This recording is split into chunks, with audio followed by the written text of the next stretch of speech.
Hello everyone, आप सभी लोगों का स्वागत है बिहार परीक्षा के आज के इस धमाकेदार वीडियो के अंदर में, जिसके अंदर में friends Bihar special top questions को हम लोग यहां पर में देखने वाले हैं। मैं आपको बता दूं, इस सेशन के अंदर में हम लोग बहुत सारे डिफरेंट बिहार के एग्जाम्स के अंदर में आए हुए क्वेश्चंस को करेंगे। ये क्वेश्चंस आपके डिफरेंट एग्जाम्स, जो भी अलग अलग एग्जाम्स है, उन सभी के लिए इंपॉर्टेंट है। चाहे वो आपकी टीचिंग कैटेगरी की एग्जाम हो, चाहे आपकी एसएससी की एग्जाम हो, बिहार के अंदर में एसएससी की एग्जाम हो, चाहे आप कोई और भी एग्जाम दे रहे हो, सभी एग्जाम्स के लिए आप लोगों को इस चैनल के ऊपर में इंपॉर्टेंट क्वेश्चंस मिलने वाले हैं। तो अभी के अभी इस चैनल को सब्सक्राइब जरूर कर लीजिए, बिहार परीक्षा चैनल को, ताकि हर अपडेट आपको मिल सके और आप लोगों की जो टीआरई की एग्जाम है उसके अंदर में भी आप लोगों की बहुत ज्यादा मदद हो सके। तो चलिए फ्रेंड्स, बिना किसी समय को गवाए हुए हम लोग जल्दी से आगे बढ़ते हैं। और जैसे कि मैं यहां पर मैं देख पा रहा हूं कि 40 सेकंड हुए सेशन स्टार्ट किए, 2558 मतलब 2500 से ज्यादा लाइक आप लोगों ने कर दिए फ्रेंड्स। बहुत बहुत शुक्रिया। जिन भी बच्चों ने सेशन को लाइक कर दिया, एक बार हाथ ऊपर कर देंगे फ्रेंड्स, ठीक है, जल्दी जल्दी से, ताकि मैं समझ सकूं कि कितने यहाँ पर में लॉयल बच्चे जिन्होंने अपना अपना योगदान यहाँ दे दिया है। ठीक है, जहां भी शेयर कर सकते हो शेयर जरूर कर देंगे फ्रेंड्स। देखिए, ये बहुत इंपॉर्टेंट है आज आप लोगों के लिए। अगर आप चाहते हो कि ऐसे ही बहुत सारे सेशंस आपके लिए लिए जाए, तो हर एक बच्चे ने अपना कंट्रीब्यूशन यहाँ पर में देना है। जहां भी शेयर कर सकते हो शेयर जरूर करते रहेंगे आप सभी के सभी। ठीक है, चलो नाउ फ्रेंड्स, अब हम लोग यहाँ पर में आगे बढ़ते हैं हमारे पहले क्वेश्चन की तरफ में। देखिए, पहला क्वेश्चन आप लोगों का एग्जाम में आया हुआ है, बीपीएससी टीआरई के अंदर में आया हुआ है। अब ये क्वेश्चन आपका बीपीएससी जो आप लोगों का प्रीलिम्स है, ठीक है, उसके अंदर में 71वीं बीपीएससी के अंदर में, या आपकी बिहार एसएससी के अंदर में, या बीपीएससी टीआरई के अंदर में ही, या कोई और एग्जाम के अंदर में भी पूछा जा सकता है। देखिए फ्रेंड्स, एक क्वेश्चन बहुत इंपॉर्टेंट है। इस क्वेश्चन में बोला गया है कि ज्ञान दीपक नामक जो पुस्तक है, इसकी रचना किसने की है। ठीक है, अब ये बहुत ही इंटरेस्टिंग और इंपॉर्टेंट क्वेश्चन है आप लोगों का, इसको याद रखेंगे आप सभी के सभी लोग। तो ज्ञान दीपक नामक जो है पुस्तक है, ये एक भोजपुरी कवि हुए हैं, ठीक है, आपके, जिनका नाम था दरिया साहेब। ठीक है, इनको दरिया दास भी कहा जाता था, तो इन्होंने इसकी रचना की है ज्ञान दीपक। तो ये याद रखिएगा आप सभी लोग, ज्ञान दीपक दरिया साहेब जी जो थे, इन्होंने इसकी रचना की थी। ठीक है, 20 से भी ज्यादा इन्होंने पुस्तकें लिखी है फ्रेंड्स। ठीक है, जिसमें से ज्ञान दीपक, दरिया सागर, अग्र ज्ञान, ठीक है, ये सारी उन लोगों इनकी कुछ इंपॉर्टेंट पुस्तक है, लेकिन ज्ञान दीपक बहुत ज्यादा पूछी जाती है। ठीक है, तो 20 से भी ज्यादा भोजपुरी बुक्स इन्होंने लिखी है। और इनका एक संप्रदाय ही है बेसिकली, इनके मानने वाले जो लोग हैं, ठीक है, दरिया दासी कहा जाता है उनको, इनके मानने वालों को। कई सारे लोग जो है ऐसा मानते हैं कि ये संत कबीर के अवतार थे, तो संत कबीर के अवतार माना जाता है। तो निम्नलिखित में से किसको बिहार में संत कबीर का अवतार माना जाता है? अगर ये क्वेश्चन आ जाए आप लोगों से, ठीक है, तो बताइए जल्दी से, आप लोग क्या आंसर लगाओगे? आप लोग आंसर लगाओगे दरिया दास जी जो है, या फिर दरिया साहिब जी जो है, इनको कहा जाता है, ये याद रखना है आपने, संत कबीर का अवतार इनको माना जाता है। इनका जन्म जो है फ्रेंड्स शाहाबाद डिस्ट्रिक्ट के अंदर में हुआ था उस समय में। ठीक है, अभी तो आप लोगों को पता है कि शाहाबाद डिस्ट्रिक्ट जो है वो टूट चुका है। ओके, चलिए उसको भी हम लोग देखेंगे।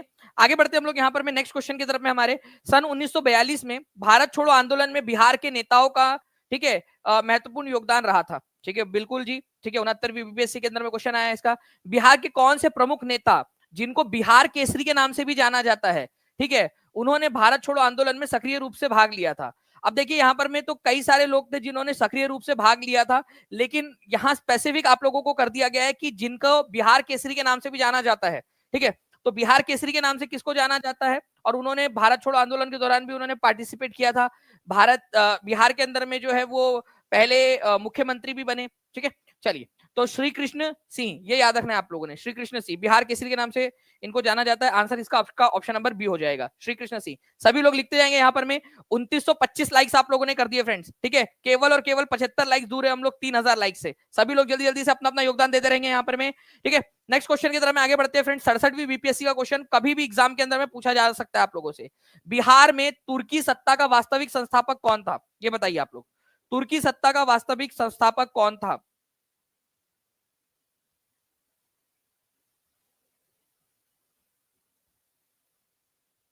बहुत बढ़िया, कंटिन्यूअसली आप लोगों के आंसर्स आते जा रहे हैं, ऐसे आंसर्स भी करते रहेंगे आप सभी के सभी।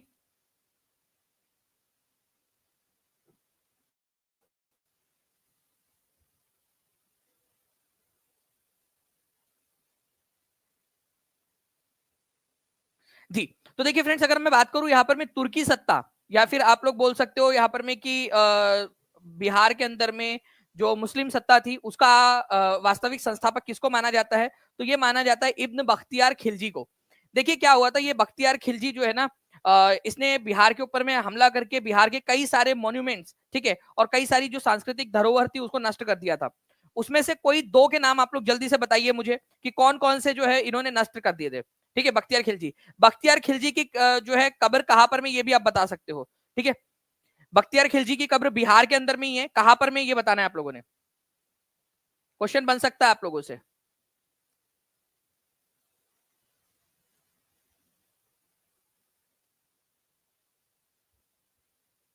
वेरी गुड, बहुत बढ़िया। कंटिन्यूअसली आप लोगों के आंसर्स आ रहे हैं फ्रेंड्स, ऐसे ही आप लोग सभी लोग आंसर्स करते रहेंगे यहाँ पर में।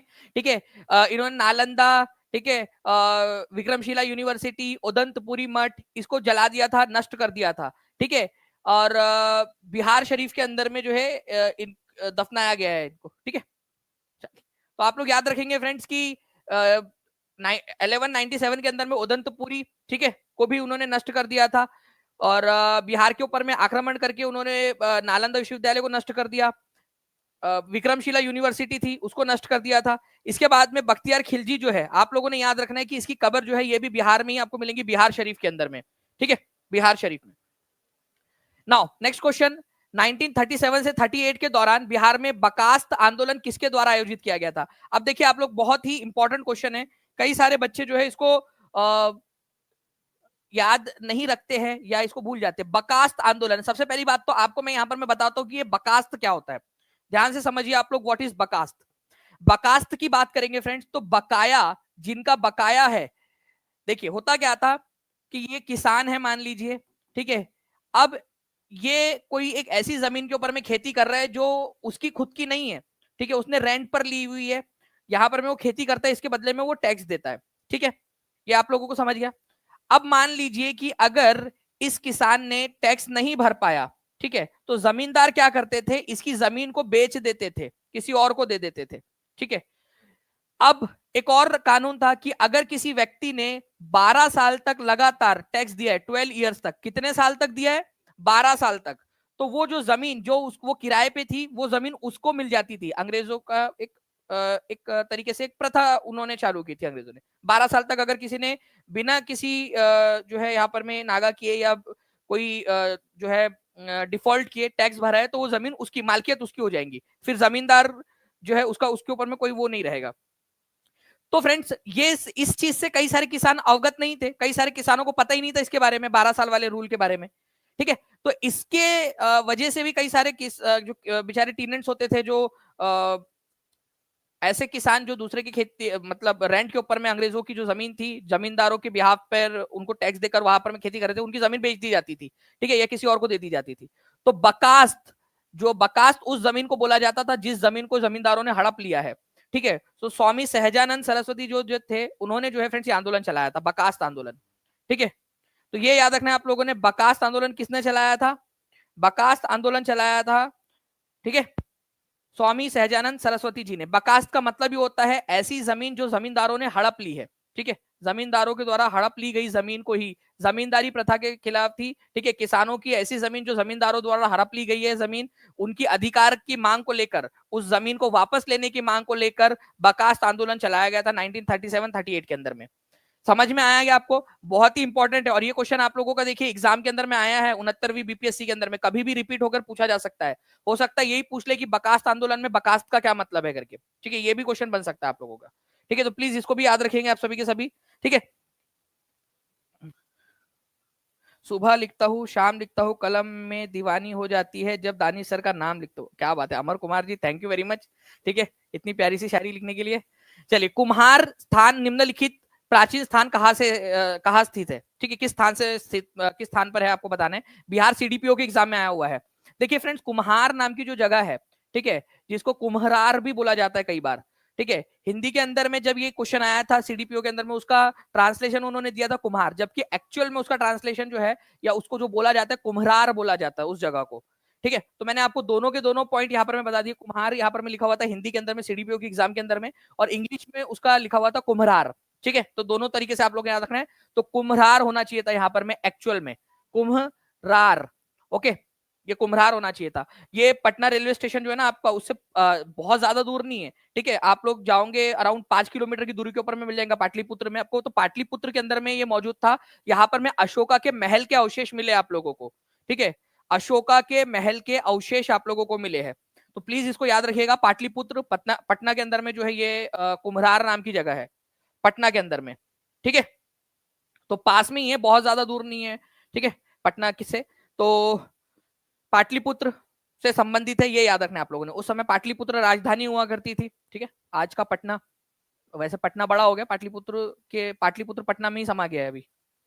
नाउ नेक्स्ट क्वेश्चन की तरफ में आगे बढ़ते हैं हम लोग फ्रेंड्स। यहाँ पर में इस पर्टिकुलर पॉइंट का याद रखिएगा आप लोग, कुम्हरार, यहाँ पर में किसके महल के अवशेष मिले, अशोका के महल के अवशेष मिले हैं, ठीक है। नाउ नेक्स्ट क्वेश्चन आपका, शेरशाह का मकबरा कहाँ पर में स्थित है, ठीक है। 67वीं बीपीएससी जो निरस्त हो गई थी उसका क्वेश्चन है। बताइए यहाँ पर में शेरशाह का मकबरा, शेरशाह का मकबरा जो है फ्रेंड्स, आपको बताना है कि इसके कितने कोण है, ठीक है, कितने कोण इसके अंदर में मौजूद है, ये भी बताइए आप सभी के सभी। गुड। तो सासाराम मैक्सिमम लोग आंसर लगा रहे हैं। अब मुझे बताइए कि सासाराम कौन से डिस्ट्रिक्ट के अंदर में पड़ता है, ठीक है, कौन से डिस्ट्रिक्ट के अंदर में आएगा सासाराम। तो सासाराम आप लोगों का जो डिस्ट्रिक्ट में आता है वो डिस्ट्रिक्ट है रोहतास, ठीक है। रोहतास डिस्ट्रिक्ट के अंदर में शेरशाह सूरी का जो निधन है वो कौन से साल में हुआ था, ये भी क्वेश्चन आप लोगों से पूछा जा सकता है। तो शेरशाह सूरी का निधन हुआ था आपका 1545 के अंदर में, 1455 के अंदर में इसका निधन हो गया था, ठीक है। कालिंजर का जो किला था वहां पर में एक दुर्घटना हो गई थी, बॉम्ब जो था ना वो उनका बेसिकली जो बारूद वगैरह थे, ठीक है, वहां पर में ब्लास्ट हो गया था दुर्घटनावश। तो वहां ब्लास्ट की वजह से जख्मी हो गए थे बहुत बुरी तरह से, और फिर बाद में इनका निधन हो गया शेरशाह सूरी का। तो शेरशाह का मकबरा जो है वो सासाराम के अंदर में स्थित है। उन्होंने मरने से पहले ही अपना बता दिया था कि मैं अगर जब मर जाऊंगा तो मुझे कहाँ दफनाना है, सासाराम के अंदर में, ठीक है। और ये अष्टकोणीय है, ठीक है। अष्टकोणीय मतलब कि ये इस तरीके से होता है, अष्टकोणीय का मतलब ऐसा होता है, ठीक है, 8 कोनों वाला, ठीक है, 8 कोने हो जाते हैं उसके अंदर में। तो 8 कोण वाला, आप देखिए यहाँ पर मैं अगर मैं आप लोगों को गिन के भी बता दूं, ठीक है, 1 2 3 4 5 6 7 8, 8 कोणों वाला अष्टकोणीय मकबरा है ये, ठीक है। ये याद रखेंगे आप सभी के सभी, ठीक है। तो शेरशाह सूरी सासाराम के अंदर में इनका मकबरा है। नेक्स्ट क्वेश्चन की तरफ में आगे बढ़ते हैं फ्रेंड्स। उससे पहले मैं आपको बता दूं कि जो शेरशाह सूरी का मकबरा है, ठीक है, ये एक कृत्रिम झील, मतलब एक झील बनाई गई थी।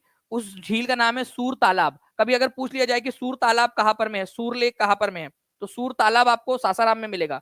ये जो शेरशाह सूरी का मकबरा जो है, ये भारतीय अफगान स्थापत्य कला का ताजमहल इसको कहा जाता है, Taj Mahal of Afghan architecture in India, ठीक है, ताजमहल ऑफ अफगान आर्किटेक्चर, ठीक है, क्योंकि अफगान स्टाइल में उसको बनाया गया है। चलिए फ्रेंड्स, कोई बात नहीं, आगे बढ़ते हैं हम लोग। यहाँ पर में बिहार में 1857 की क्रांति को किसने नेतृत्व दिया था, बीपीएससी टीआरई के अंदर में आया हुआ है 21/7/2024 के अंदर में, और 66वीं बीपीएससी में भी आया हुआ था क्वेश्चन। एक बार जितने भी बच्चे देख रहे हैं, जहां भी शेयर कर सकते शेयर कर देंगे friends, Telegram, Facebook, WhatsApp, Instagram, जहां जहां शेयर कर सकते हो जल्दी जल्दी से शेयर कर देंगे। और जिन्होंने भी चैनल को सब्सक्राइब नहीं किया है, ठीक है, जल्दी से टीचिंग परीक्षा के साथ साथ में आपको बिहार परीक्षा चैनल को भी सब्सक्राइब कर लेना है, ताकि कोई भी, ठीक है, इंपॉर्टेंट इंफॉर्मेशन आप लोगों से छूटे ना। तो सभी लोग जल्दी से चैनल को सब्सक्राइब कर लेंगे।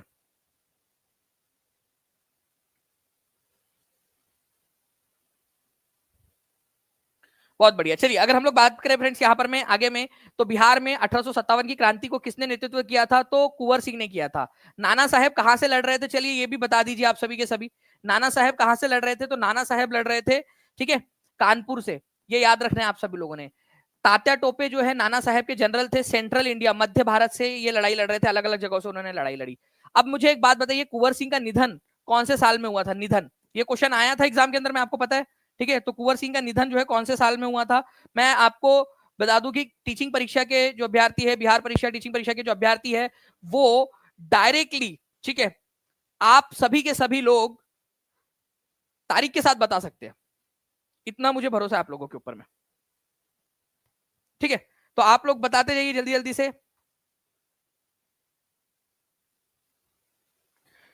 कुंवर सिंह का निधन कब हुआ था, वेरी गुड, आप लोग आंसर कर रहे हो फ्रेंड्स यहाँ पर में 26 अप्रैल, ठीक है, 26 अप्रैल 1858 को, ठीक है, इनका निधन हुआ था। तो ये क्वेश्चन आ चुका है 1858 वाला, ठीक है, एग्जाम के अंदर में, तो इसको याद रखना है आप सभी लोगों ने। कभी भी पूछे जाने की संभावना है वापस से। Now friend next question, Muzaffarpur बम कांड में किसको फांसी की सजा दी गई थी? ये क्वेश्चन का आंसर करिए, और मुझे उम्मीद है कि जितने भी बच्चे हैं, जिन लोगों ने सेशंस देखे अच्छे से, वो आसानी से इसका आंसर कर पाएंगे।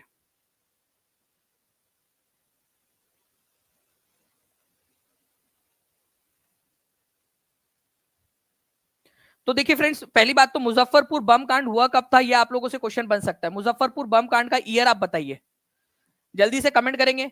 ये क्वेश्चन बनता है एग्जाम के अंदर में कि मुजफ्फरपुर बॉम्ब कंस्पिरेसी हुई कब थी। चलिए बहुत बढ़िया फ्रेंड, 3366 लाइक्स आपने कर दिए हैं। जल्दी जल्दी से जहां भी शेयर कर सकते हैं शेयर करते रहेंगे सेशन को, और चैनल को जिन्होंने सब्सक्राइब नहीं किया, जल्दी जल्दी से चैनल को सब्सक्राइब भी करते रहेंगे आप सभी के सभी। देखिए अगर हम लोग बात करेंगे फ्रेंड्स मुजफ्फरपुर बॉम्ब कॉन्स्पिरेसी की, तो प्रफुल्ल चाकी और खुदीराम बोस, ठीक है, इन दोनों ने जो है इसको अंजाम दिया था। प्रफुल्ल चाकी जो थे, इन्होंने सुइसाइड कर लिया था, ठीक है, सुइसाइड कर लिया था। और खुदीराम बोस जो है, इनको फांसी दी गई थी, ठीक है, इनको दी गई थी फांसी। ये जो घटना घटी थी, ये घटी थी 1908 के अंदर में, 30 अप्रैल 1908 को ये घटना घटी थी, ठीक है। तो इन्होंने तो सुसाइड कर लिया, तो इनको फांसी तो दी नहीं जा सकती थी, तो खुदीराम बोस को दी गई थी। ये सबसे कम उम्र के जो है व्यक्ति बन गए थे जिनको फांसी दी गई। 18 साल के बिल्कुल पास में थे ये, ठीक है, फिर भी फांसी दे दी गई थी इनको, ठीक है। तो ये याद रखना आप लोगों ने, खुदीराम बोस को फांसी दी गई थी मुजफ्फरपुर बॉम्ब कॉन्स्पिरेसी के आरोप में 11 अगस्त 1908 को, ठीक है। तो 11 अगस्त 1908 को इनको फांसी दी गई। ये घटना घटी थी 30 अप्रैल 1908 को, मतलब बहुत पास में, एक साल से भी कम समय के अंदर में, 6 महीने के अंदर अंदर में उनको फांसी दे दी गई। Now next question, who saved Gandhi ji's life in Bihar during Champaran Satyagraha? चलिए बताइए यहां पर में किसने गांधी जी की जो है जान बचाई थी? Who saved Gandhi ji's life in Bihar during Champaran Satyagraha? 68वीं बीपीएससी का क्वेश्चन है आप लोगों का। और सेम क्वेश्चन जो है फ्रेंड्स आप लोगों का टीआरई के अंदर में भी आ चुका है, टीआरई 1 के अंदर में। बताइए। तो ये क्वेश्चन रिपीट हुआ, टीआरई के अंदर में भी पूछा गया। तो आप लोग जो क्वेश्चंस कर रहे हो ना, ये आप लोगों के एग्जाम के अंदर में रिपीट होते हैं। तो गांधी जी की जान किसने बचाई थी चंपारण के दौरान में? तो मैं आपको बता दूं, एक इरविन करके एक अधिकारी था, ये लॉर्ड इरविन की बात नहीं हो रही है, इरविन करके एक अधिकारी था, ठीक है, चंपारण के अंदर में। बागान जो मालिक थे ना उस समय में, उनका एक ऑफिसर था बागान मालिकों का, ठीक है। तो गांधी जी गए थे वहां पर में बागान मालिकों के खिलाफ प्रदर्शन करने के लिए चंपारण के अंदर में, ताकि किसानों को तीन कठिया सिस्टम से आजादी दिलाई जा सके, ठीक है। तो इरविन नाम का एक अधिकारी था, उन्होंने गांधी जी को खाने पे बुलाया, ठीक है, रात्रि भोज पे बुलाया। और उसने क्या किया, जो उनके रसोइये थे बतख मियाँ, उनको बोल दिया कि दूध के अंदर में जहर मिला के दे देना करके। अब बतख मियाँ जो है वो देश प्रेम में जो है ओतप्रोत थे, तो उन्होंने क्या किया, ये राज गांधी जी के सामने खोल दिया, गांधी जी बच गए। लेकिन बतख मियाँ जो है, इनको बहुत प्रताड़ना दी गई, उनके घर वालों को, उनका जो गांव था उस समय में, ठीक है, मोतिहारी के पास में, वहां से निकाल दिया गया। तो बड़ी मुश्किलों का सामना करना पड़ा इनको इनको और इनके परिवार वालों को। लेकिन फिर भी इन्होंने क्या किया, ठीक है, बतख मियाँ जो थे, इन्होंने बिना किसी हिचक के गांधी जी की जान बचा ली। अगर वो उस समय में वो जहर गांधी जी को दे देते, तो आप सोचिए कि आज हम क्या पढ़ रहे होते, क्या नहीं पढ़ रहे होते, क्या अलग होता माहौल, कितना अलग होता, पूरा इतिहास ही चेंज हो गया होता, ठीक है। तो बतख मियाँ, ठीक है, एक सलाम बतख मियाँ के नाम, ठीक है। चलिए, तो बतख मियाँ, ये याद रख लेंगे आप सभी के सभी। कई जगह पे इसको बटक मियाँ भी लिखा गया है, ठीक है, ये याद रख लेना है आप लोगों ने। हिंदी के अंदर में इसको कई जगह पे बटक मियाँ भी देखा है मैंने, बटक मियाँ। तो ये बटक भी आता है, याद रखना है आप लोगों ने, ठीक है, कई सारी जगहों पे देखा हुआ है मैंने। तो B is the correct answer, ठीक है। नाउ फ्रेंड्स 69वीं बीपीएससी का एक क्वेश्चन, द कुक, देखिए यहां पर में, ये आप लोगों का क्वेश्चन 68वीं बीपीएससी के अंदर में पूछा गया, 69वीं बीपीएससी के अंदर में देखिए क्वेश्चन आया। और आप लोगों का टीआरई के अंदर में भी आया था क्वेश्चन फिर से। The cook from Bihar who saved Mahatma Gandhi life during an assassination attempt due to food poisoning in 1917 was, ठीक है। तो आंसर क्या हो जाएगा आप लोगों का? आंसर यहां पर में हो जाएगा बतख मियां, ठीक है। फिर से आप लोगों का आंसर हो गया। जल्दी से आप लोग कमेंट के अंदर में आंसर्स लगाते जाइए, ताकि आप लोगों को याद, ठीक है, हो जाए सारी की सारी चीजें। नेक्स्ट क्वेश्चन की तरफ में आगे बढ़ते हैं। देखिए मैंने आपको बोला था कि बतख मियां, बटक मियां, बतख, बथक, कोई इस तरीके से लिखा जा सकता है। Now which of the following district has the only national park इन बिहार? बिहार के अंदर में एकमात्र नेशनल पार्क जो है वो कहां पर में मौजूद है?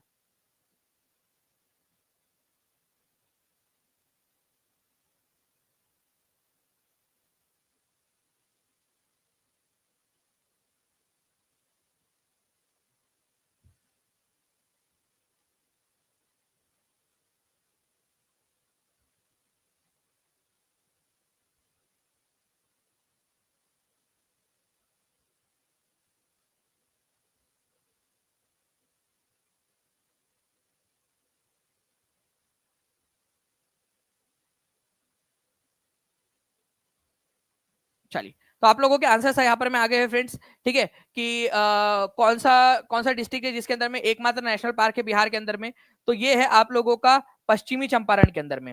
अब उस जो है आप लोगों को उस नेशनल पार्क का नाम बताना है, ठीक है, जल्दी से बताइए उस नेशनल पार्क का नाम भी क्या है, ये भी बताते जाएंगे आप सभी के सभी, ठीक है। एक और चीज है आप लोगों को ये भी बताना है, ठीक है, कि पश्चिम चंपारण के अंदर में जो बिहार का एकमात्र नेशनल पार्क है उसका एक एक्सटेंशन है नेपाल के अंदर में, उस नेशनल पार्क का नाम भी बता दीजिए जो नेपाल के अंदर में और पश्चिम चंपारण के अंदर में जो नेशनल पार्क है उसका एक्सटेंशन है। वेरी गुड फ्रेंड, दोनों आंसर आप लोग कर पा रहे हो, ठीक है। तो बिहार के अंदर में वाल्मीकि नेशनल पार्क, वाल्मीकि, ठीक है, वाल्मीकि नेशनल पार्क जो है ये चंपारण के अंदर में एकमात्र है और इसका एक्सटेंशन, ठीक है, चितवन नेशनल पार्क। तो वाल्मीकि नेशनल पार्क चंपारण में है और उसी से लगकर नेपाल के अंदर में है चितवन, चितवन लिख लेंगे सभी के सभी लोग, चितवन नेशनल पार्क, ठीक है। जो चितवन नेशनल पार्क कहां पर में है, नेपाल के अंदर में है और उससे लगकर ही है वाल्मीकि नेशनल पार्क वाला हिस्सा हमारे भारत में जो है बिहार के अंदर में पश्चिमी चंपारण में उसको वाल्मीकि नेशनल पार्क बोलते हैं, फिर उसी से लगकर जो नेपाल में उसको चितवन नेशनल पार्क बोलते हैं नेपाल के अंदर में, ठीक है, चितवन। ये भी एक इंपॉर्टेंट क्वेश्चन है आप लोगों का, तो प्लीज इसको भी याद रखिएगा, एग्जाम के अंदर में पूछे जाने की संभावना है, ठीक है। नेक्स्ट क्वेश्चन की तरफ में आगे बढ़ते हैं हम लोग। यहाँ पर आप लोगों के आपको बताना है कि which one of the following national park wild life sanctuaries are in Bihar, इनमें से कौन सा वाला बिहार के अंदर, कौन कौन से बिहार के अंदर में मौजूद है। 69वीं बीपीएससी का क्वेश्चन है आपका ये, जो बिहार में है वो बताते जाइए आप लोग, ठीक है, बहुत बढ़िया। क्या वाल्मीकि राष्ट्रीय उद्यान बिहार में है, दुधवा नेशनल पार्क, ठीक है, Gajner wild life sanctuary, Bhimbandh wild life sanctuary.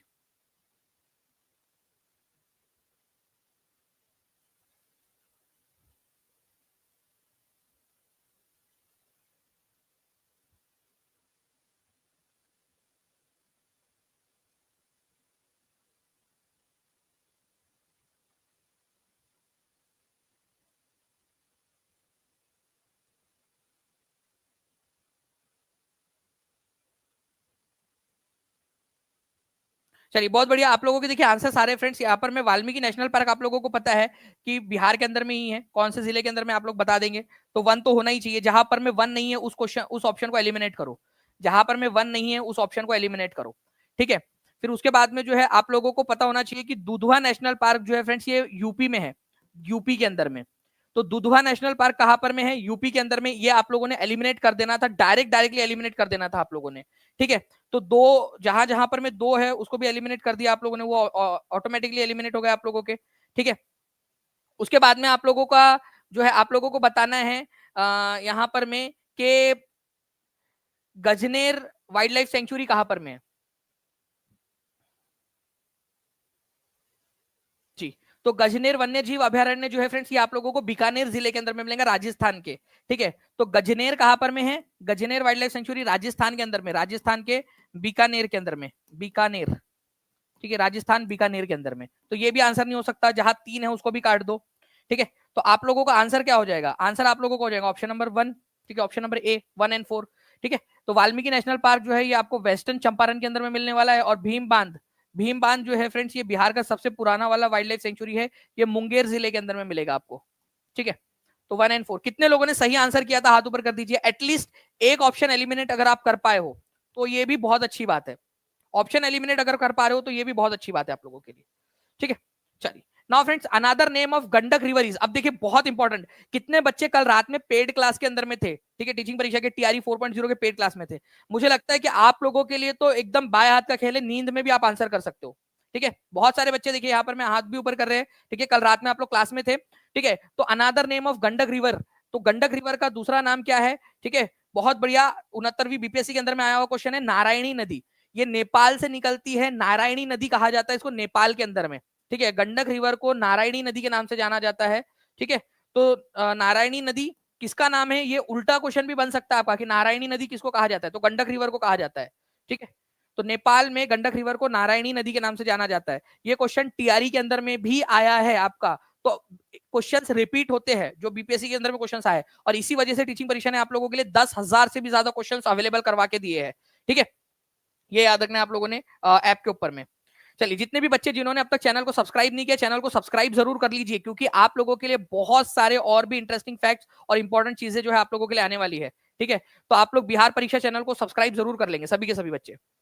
Next question की तरफ में आगे बढ़ते हैं हम लोग फ्रेंड्स। आपको बताना है, on which river has the Triveni canal been constructed. Triveni canal, Triveni नहर कौन से नदी के ऊपर में बनाई गई है? इंपॉर्टेंट मार्क करिए आप लोग इसको। ठीक है, त्रिवेणी नहर।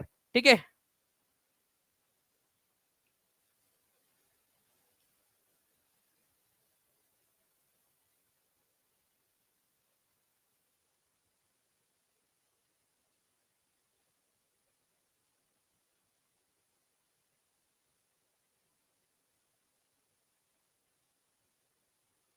चलिए बहुत बढ़िया फ्रेंड्स, आप लोगों के आंसर्स आ रहे हैं। ठीक है, तो आंसर इसका हो जाएगा गंडक नदी के ऊपर में इसको बनाया गया है। गंडक नदी को किस नाम से जाना जाता है? जल्दी से कमेंट करके बताइए, देखते कितने लोगों का ध्यान है। अभी जस्ट थोड़ी देर पहले मैंने आपको बताया है, revision is the key to success. जितना ज्यादा रिवाइज करोगे उतना ज्यादा फायदे में रहोगे। ठीक है, जल्दी बताइए गंडक नदी को किस नाम से जाना जाता है? इसी के ऊपर में त्रिवेणी कैनल बनाया गया आप लोगों का। ठीक है, एक और चीज आप लोगों को बता दूं, जिस जगह पे ये त्रिवेणी कैनल जहां से निकलती है गंडक नदी से, उस जगह का नाम है भैसन लोटा। ठीक है, एक क्वेश्चन आया भी था इसके ऊपर में। ठीक है, कि आपका कहां से निकलती है करके, ये नदी त्रिवेणी कैनल गंडक नदी में से कहां से निकलती है, तो उस जगह का नाम है भैसन लोटा। ठीक है, भैसन लोटा, ये भी याद रख लीजिएगा आप लोग। ये टीआरई के अंदर में आया हुआ क्वेश्चन है। मैं टीम से रिक्वेस्ट करूंगा कि इफ पॉसिबल, ठीक है, वो क्वेश्चन लगा दीजिएगा, भैसन लोटा वाला क्वेश्चन। ठीक है, तो भैसन लोटा उस जगह का नाम है जहां से त्रिवेणी कैनल निकलती है। सुपर से भी ऊपर session, thank you very much Priya Saxena ji, बहुत बहुत शुक्रिया। ठीक है, चलिए यहाँ पर मैं आगे बढ़ते हैं हम लोग फ्रेंड्स, यहाँ हमारे नेक्स्ट क्वेश्चन की तरफ में। आप लोगों को बताना है, देखिए ये क्वेश्चन आप लोगों का हो गया 63वीं बीपीएससी का क्वेश्चन। ठीक है, देखिए 69वीं बीपीएससी में क्वेश्चन रिपीट हुआ। अब आप लोग बताइए इसका आंसर क्या होगा? Triveni canal has been constructed on which of the following rivers, कौन से नदी के ऊपर में बनाया गया है? ठीक है, थैंक यू सलमा जी। तो Triveni canal has been constructed on which of the following river? ठीक है, तो गंडक नदी के ऊपर में बनाया गया है। अलका श्वेता, बहुत बहुत शुक्रिया। तो गंडक नदी का नाम जो है क्या है, आप लोगों ने बता दिया, नारायणी नदी है। ठीक है, 69वीं बीपीएससी, तो 63 और 69 दोनों में आया हुआ है। और इसी से रिलेटेड एक क्वेश्चन टीआरई में आया है आप लोगों का। तो प्रीवियस ईयर क्वेश्चन बहुत इंपॉर्टेंट है, इसी वजह से 10,000 जो क्वेश्चन आपको प्रोवाइड किए गए पेड कोर्स के अंदर में, प्लीज उसको अच्छे से करिए आप लोग। ठीक है, नाउ भारत की जनगणना 2011 के अनुसार भारत में शहरी जनसंख्या का निम्नलिखित में से प्रतिशत कौन सा सही है? अब देखिए यहाँ पर मैं केवीएस पीआरटी का क्वेश्चन नहीं है, लेकिन आप लोगों से पूछा जा सकता है, इसकी संभावना अधिक है। ठीक है, ध्यान से समझिए, शहरी जनसंख्या, देखो भारत को दो भागों में बांटा जा सकता है, या तो शहर होगा, ठीक है, या तो फिर ग्रामीण इलाका होगा, है ना, दो इलाके होंगे। तो शहरी इलाकों की जनसंख्या कितनी थी और ग्रामीण इलाकों की जनसंख्या कितना प्रतिशत थी?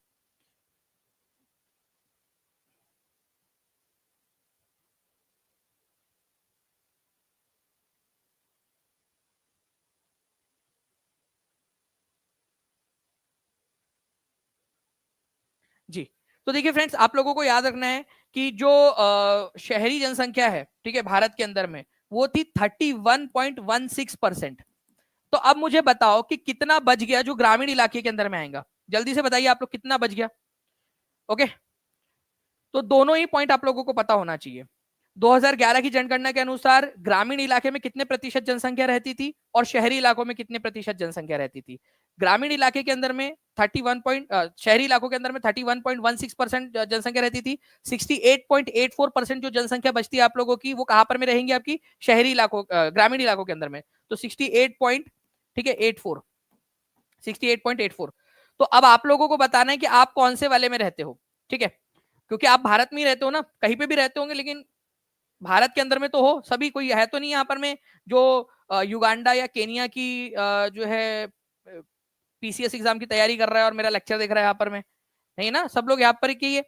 तो आप लोग बताइए कि आप 31.16 में आते हो या 68.84 में? अपना अपना बताना है। देखो, ये मत बताओ कि आप शहर में रहते हो या कहां पर में रहते हो। ठीक है, आप ये बताइए कि आप कौन से वाले इसमें आते हो। ठीक है, लिख दीजिए, शहर 31.16 या ग्रामीण 68.84। 68.84 लिख दोगे तो मैं समझ जाऊंगा कि आप यहाँ पर में रहते हो। 31.16 लिख दोगे तो मैं समझ जाऊंगा कि आप शहर में रहते हो। ठीक है, तो इस तरीके से।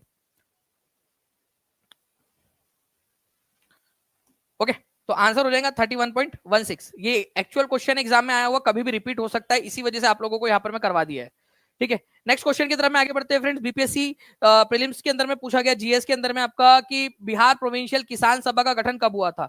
और ये क्वेश्चन बार बार रिपीट होता है, बिहार प्रांतीय किसान सभा का गठन कब हुआ था, किसने किया था। ठीक है, ये मोस्ट इंपॉर्टेंट क्वेश्चन है, आप लोगों को बताना है कि बिहार प्रांतीय किसान सभा का गठन कब हुआ था और ऑल इंडिया किसान सभा का गठन कब हुआ था। ऑल इंडिया, अखिल भारतीय किसान सभा भी बोलते हैं, ऑल इंडिया किसान सभा, किसान सभा, ठीक है, इसका गठन कब हुआ था। ऑल इंडिया किसान सभा और बिहार प्रोविंशियल किसान सभा, स्वामी सहजानंद सरस्वती, ठीक है, ये आप लोगों को याद आ रहा है, स्वामी सहजानंद सरस्वती। अगर ऑल इंडिया किसान सभा की बात करेंगे तो 1936 लखनऊ के अंदर में, ठीक है, लखनऊ में। लेकिन अगर हम बिहार प्रांतीय किसान सभा की बात करेंगे तो ये होगा 1929 बाकी, ठीक है,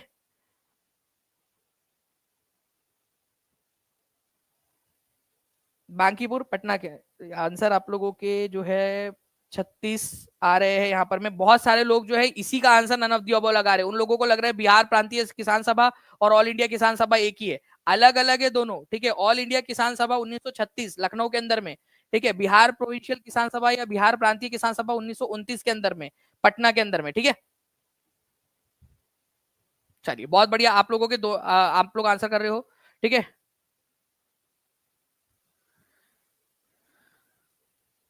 तो ऐसे ही आप लोग आंसर्स करते रहिए यहाँ पर में कंटिन्यूअसली।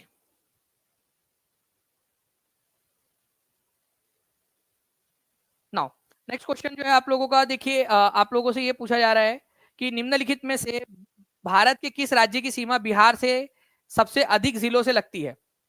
68वीं बीपीएससी का क्वेश्चन है, कौन से जिलों से सबसे अधिक सीमा लगती है, बताइए जल्दी जल्दी से।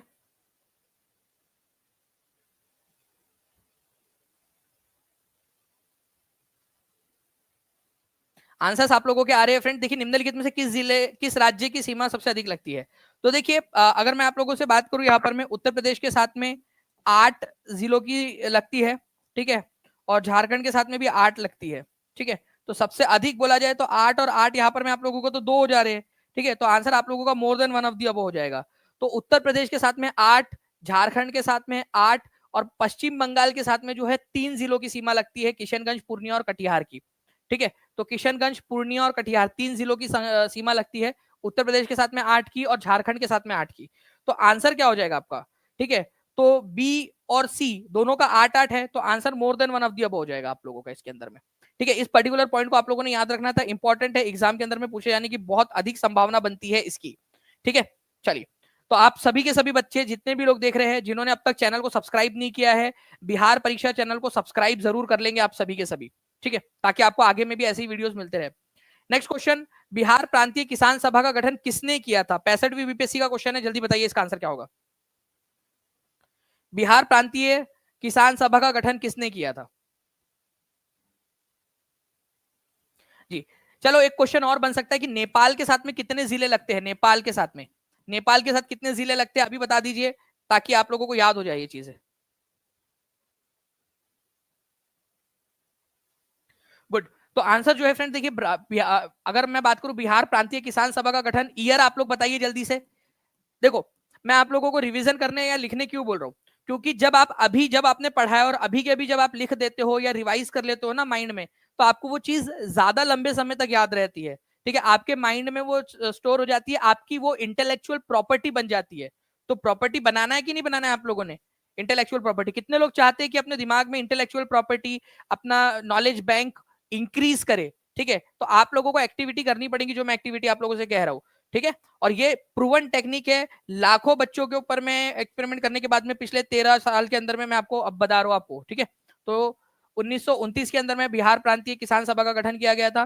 ठीक है, स्वामी सहजानंद सरस्वती जो है इन्होंने किया था, ये याद रखना है आप लोगों ने। ठीक है, पटना के अंदर में। नेक्स्ट क्वेश्चन की तरफ में आगे बढ़ते हैं हम लोग। ठीक है, विक्रमशिला विश्वविद्यालय की स्थापना किसके द्वारा की गई थी। अब आप एक और चीज बताएंगे कि विक्रमशिला विश्वविद्यालय कौन से डिस्ट्रिक्ट में पड़ेगा, आपको कौन से डिस्ट्रिक्ट, कौन से जिले के अंदर में है।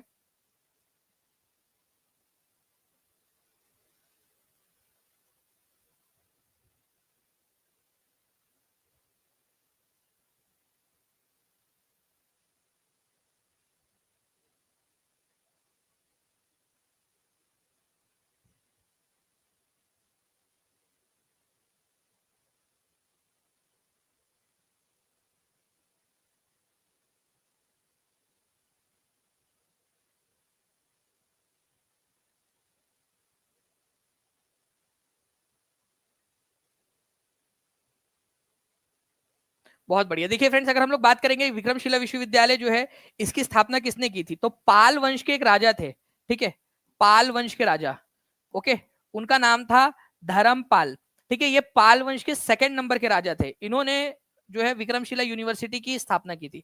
अब दो तीन चीजें जो मैं आपको बताना चाहता हूं, अगर मैं बात करूं नालंदा यूनिवर्सिटी की, तो नालंदा जो यूनिवर्सिटी है इसका गठन करवाया था, ठीक है, कुमारा गुप्त वन ने, कुमारा गुप्त, ठीक है, कुमार गुप्त वन ने, क्योंकि कुमार गुप्त 2 3 ऐसे उनके परिवार में हुए हैं लोग, तो नालंदा का निर्माण करवाया था, लेकिन नालंदा की रिपेयरिंग किसने करवाई थी, रिपेयर, ठीक है, रिपेयर करवाया था इसकी रिपेयरिंग, ठीक है, धर्मपाल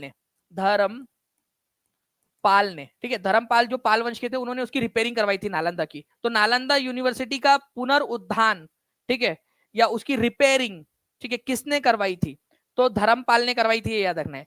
अगर उसको उसकी स्थापना किसने की थी, अगर ये क्वेश्चन आ जाए आप लोगों से, ठीक है, स्थापना, तो स्थापना जो है कुमार गुप्त वन ने की, ये गुप्ता वंश के थे, ठीक है, और ये थे पाल वंश के, ठीक है, तो रिपेयर किसने करवाया, दोनों क्वेश्चन आप लोगों से पूछ सकते हैं।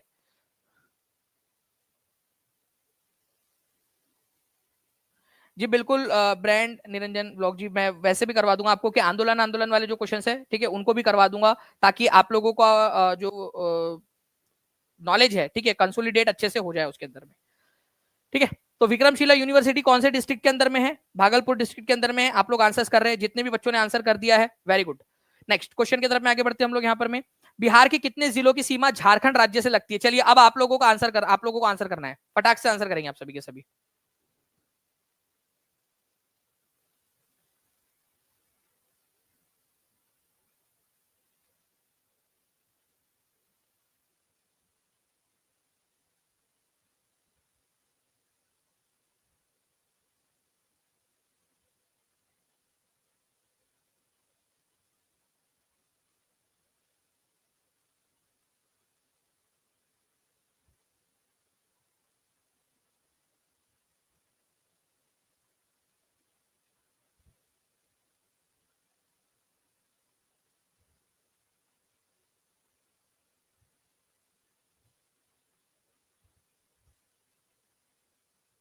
बहुत बढ़िया फ्रेंड, देखिए आप लोगों के आंसर सारे यहाँ पर में, बिहार में कितने जिले की सीमा झारखंड के साथ में लगती है, तो झारखंड के साथ में, ठीक है, 8 जिलों की सीमा लगती है, यूपी के साथ में 8 जिलों की सीमा लगती है, ठीक है, और वेस्ट बंगाल, पश्चिम बंगाल के साथ में 3 जिलों की सीमा लगती है, ठीक है। तो यहाँ पर मैं 8 तो दिया ही नहीं है, तो none of the above is the correct answer, ठीक है, नन ऑफ दी अबो। कितने लोग हैं जिन्होंने none of the above answer लगाया था, हाथ ऊपर कर दीजिए।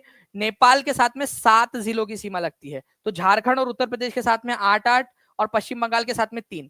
क्या आप मुझे उन 3 जिलों के नाम बता सकते हो जो पश्चिम बंगाल के साथ में अपनी सीमा साझा करते हैं, जल्दी से बताइए, क्या आप उन 3 जिलों के नाम बता सकते हो, तो आप जल्दी से लिख देंगे सभी के सभी, ठीक है, चलिए। तो हम लोगों ने यहाँ पर मैं देखा है फ्रेंड्स कि उत्तर प्रदेश के साथ में और झारखंड के साथ में 8 8 जिले लगते हैं, ठीक है, पश्चिम बंगाल के साथ में किशनगंज, पूर्णिया और कटिहार, ये 3 जिले लगते हैं, नेपाल के साथ में 7 जिलों की सीमा लगती है, ठीक है, ये याद रखना है आप लोगों ने। बहुत बढ़िया, आप लोगों ने 4100 से भी ज्यादा सेशन को लाइक कर दिया यहाँ पर में, और कंटिन्यूअसली आप लोगों का रिस्पॉन्स जो है यहाँ पर में आ रहा है, 1500 से ज्यादा, 2148, ठीक है, जितने देर में मैंने कहा उतने देर में आप लोगों ने बढ़ा दिया 2148 का चैट रेट, ठीक है, आप लोगों का चैट, आप लोगों की जो यहाँ पर में कमेंट है वो काउंट हो रहे हैं 2148 पर मिनट के हिसाब से, आप लोगों की चैट जो है इतना स्पीड में जा रही है, तो कॉन्ग्रेचुलेशन आप लोगों को, बहुत बढ़िया पढ़ रहे हो आप लोग। तो 1863 में इंडियन सिविल सर्विसेज पास करने वाले प्रथम भारतीय इनमें से कौन थे, ये बताइए आप लोग जल्दी जल्दी से, आंसर्स करते रहना आप लोगों ने कि इंडियन सिविल सर्विसेज पास करने वाले प्रथम भारतीय कौन थे, ठीक है। तो Devendranath Thakur, Satyendranath Thakur, Surendranath Banerjee, more than one of the above कौन थे, तो सत्येंद्रनाथ ठाकुर थे, ये याद रखना है आप लोगों ने, सत्येंद्रनाथ ठाकुर, वही इनको अंग्रेजों ने टैगोर कर दिया था, तो सत्येंद्रनाथ टैगोर भी आ जाता है कई बार। तो सिविल सर्विसेज पास करने वाले पहले भारतीय कौन थे, सत्येंद्रनाथ टैगोर या सत्येंद्रनाथ ठाकुर। कौन से साल में किया था, चलो एक क्वेश्चन मैं आपसे पूछ रहा हूं कि पहले भारतीय जिन्होंने, ठीक है, इंडियन सिविल सर्विसेज पास की थी वो थे सत्येंद्रनाथ ठाकुर, कौन से साल में उन्होंने ये पास किया था, आप लोग कमेंट करके बताइए, देखते हैं कितने लोग अपना दिमाग लगा पा रहे हैं, ठीक है, कौन से साल में उन्होंने एग्जाम क्लियर किया था, क्योंकि ये भी तो क्वेश्चन आ सकता है, ठीक है। तो प्लीज इसको याद रखिएगा आप लोग, जब भी कोई एग्जाम, आप लोग एग्जाम पास करोगे, आपको कोई ना कोई जिला दिया जाएगा जिस जिले के अंदर में आप लोगों ने अपनी सेवा करनी है। वैसे ही जो इंडियन सिविल सर्विसेज पास करते हैं उनको कोई ना कोई राज्य या प्रांत दे दिया जाता है, उस प्रांत में उनको अपनी सेवा देनी होती है, उस प्रांत में वो अधिकारी बन के जाते हैं। तो इंडियन सिविल सर्विसेज पास करने के बाद में सत्येंद्रनाथ ठाकुर या सत्येंद्रनाथ टैगोर को बॉम्बे प्रेसिडेंसी अलॉट की गई थी, बॉम्बे प्रेसिडेंसी में काम करने के लिए भेजा गया था। ठीक है, बॉम्बे प्रेसिडेंसी। तो ये भी कभी अगर मान लीजिए स्टेटमेंट वाला क्वेश्चन आ जाए तो आप लोगों को याद रखना है। 1863 लिखा तो है सर, ठीक है, कौन था ये यहाँ पर? मैं एजुकेशन एंड लर्निंग। तुम्हारी एजुकेशन और लर्निंग कब होंगी? मुझे पता है कि लिखा हुआ है करके, इसीलिए तो तुमसे टाइप करवा रहा हूं ना कि तुमको याद हो जाए करके, झंडू बाम। ठीक है, नाउ फ्रेंड नेक्स्ट क्वेश्चन की तरफ में आगे बढ़ते हैं। Who is referred to as Sol in ancient Roman mythology? जी हाँ, टीचिंग परीक्षा का ही चैनल है ये भी, कंचन कर्ण जी। तो आप सभी के सभी जितने भी बच्चे हैं, ठीक है, चैनल को सब्सक्राइब जरूर कर लेंगे, बिहार परीक्षा चैनल को, ताकि आप लोगों को बिहार से रिलेटेड जितने भी एग्जाम्स है उन सभी के बारे में जानकारी और कंटेंट, सारी चीजें आप लोगों को मिल सके। चलिए देखिए, अगर हम लोग बात करेंगे फ्रेंड्स यहाँ पर में सोल जो है एक एंशियंट रोमन माइथोलॉजी जो है किसको कहा जाता है? तो सोल, आप लोगों ने सोलार सिस्टम का नाम सुना होगा, सोलार सिस्टम। ठीक है, सोलार सिस्टम। तो सोलार सिस्टम मतलब क्या? हमारे सूर्य का सिस्टम। ठीक है, सूर्य जो है ना, सोलार सिस्टम हमारा। ठीक है, तो सोलार सिस्टम सूर्य से रिलेटेड है, ठीक है, सन से रिलेटेड है, क्योंकि उसका है सौर मंडल हमारा, तो सूर्य देवता को समर्पित है। तो सोल जो शब्द है वो कौन से माइथोलॉजिकल जो देवता है, एंशियंट रोमन माइथोलॉजिकल देवता पुराने समय के, तो सूर्य देवता को जो है बेसिकली चिन्हित करता है। ठीक है, तो सोल मतलब सूर्य देवता रोमन माइथोलॉजी के अनुसार, और उन्हीं के नाम पे सोलर सिस्टम बना है। तो कभी भी जब भी आप सोलर सिस्टम देखो या सोलर शब्द सुनो तो समझ जाना कि वो सोल एंशियंट रोमन माइथोलॉजी के अंदर में सूर्य देवता को बात कर रहे हैं वो। ठीक है, और ये आप लोगों का एनसीईआरटी के अंदर में दिया हुआ है, sol in Roman mythology is the sun god. ठीक है, solar means related to sun, sun से रिलेटेड, आप देख सकते हो हिंदी इंग्लिश दोनों में दिया हुआ है, एनसीईआरटी डू यू नो में। और ये आप लोगों को टीचिंग परीक्षा के पेड कोर्स के अंदर में पूरा अवेलेबल कराया गया है, 6वीं से लेकर, ठीक है, 12वीं तक का, और प्लस करीब 10,000 से भी ज्यादा क्वेश्चन, ठीक है, आप लोगों को NCERT do you know based, NCERT do you know based question आपको प्रोवाइड किए गए हैं। ठीक है, तो जितने भी बच्चे हैं जिन्होंने ज्वाइन कर लिया है उसका आनंद जरूर लीजिए और अच्छे से इसका इस्तेमाल करिए भरपूर, आप लोगों को पूरा का पूरा प्रोवाइड किया गया है ये। नाउ नेक्स्ट क्वेश्चन की तरफ में आगे बढ़ते हैं फ्रेंड्स। आपको पता होना चाहिए, अभी थोड़ी देर पहले हम लोगों ने देखा, ठीक है, सबसे पहला ही क्वेश्चन हम लोगों ने देखा था कि ज्ञान दीपक नामक जो पुस्तक है, ठीक है, वो किसने लिखी थी? ज्ञान दीपक। तो दरिया साहेब जी जो थे उन्होंने लिखी थी, दरिया साहेब जी ने ज्ञान दीपक। उनका जन्म शाहाबाद डिस्ट्रिक्ट में हुआ था, बिहार के शाहाबाद डिस्ट्रिक्ट में। लेकिन आज तो आपको शाहाबाद डिस्ट्रिक्ट दिखता ही नहीं कोई बिहार के अंदर में, तो ये शाहाबाद डिस्ट्रिक्ट गया कहाँ? तो शाहाबाद डिस्ट्रिक्ट को दो भाग में डिवाइड कर दिया गया था। ठीक है, तो आपको बताना है कि कौन से समय में शाहाबाद डिस्ट्रिक्ट को बांट दिया गया था, कौन सा साल था जिसमें शाहाबाद डिस्ट्रिक्ट को दो भागों में बांट दिया गया?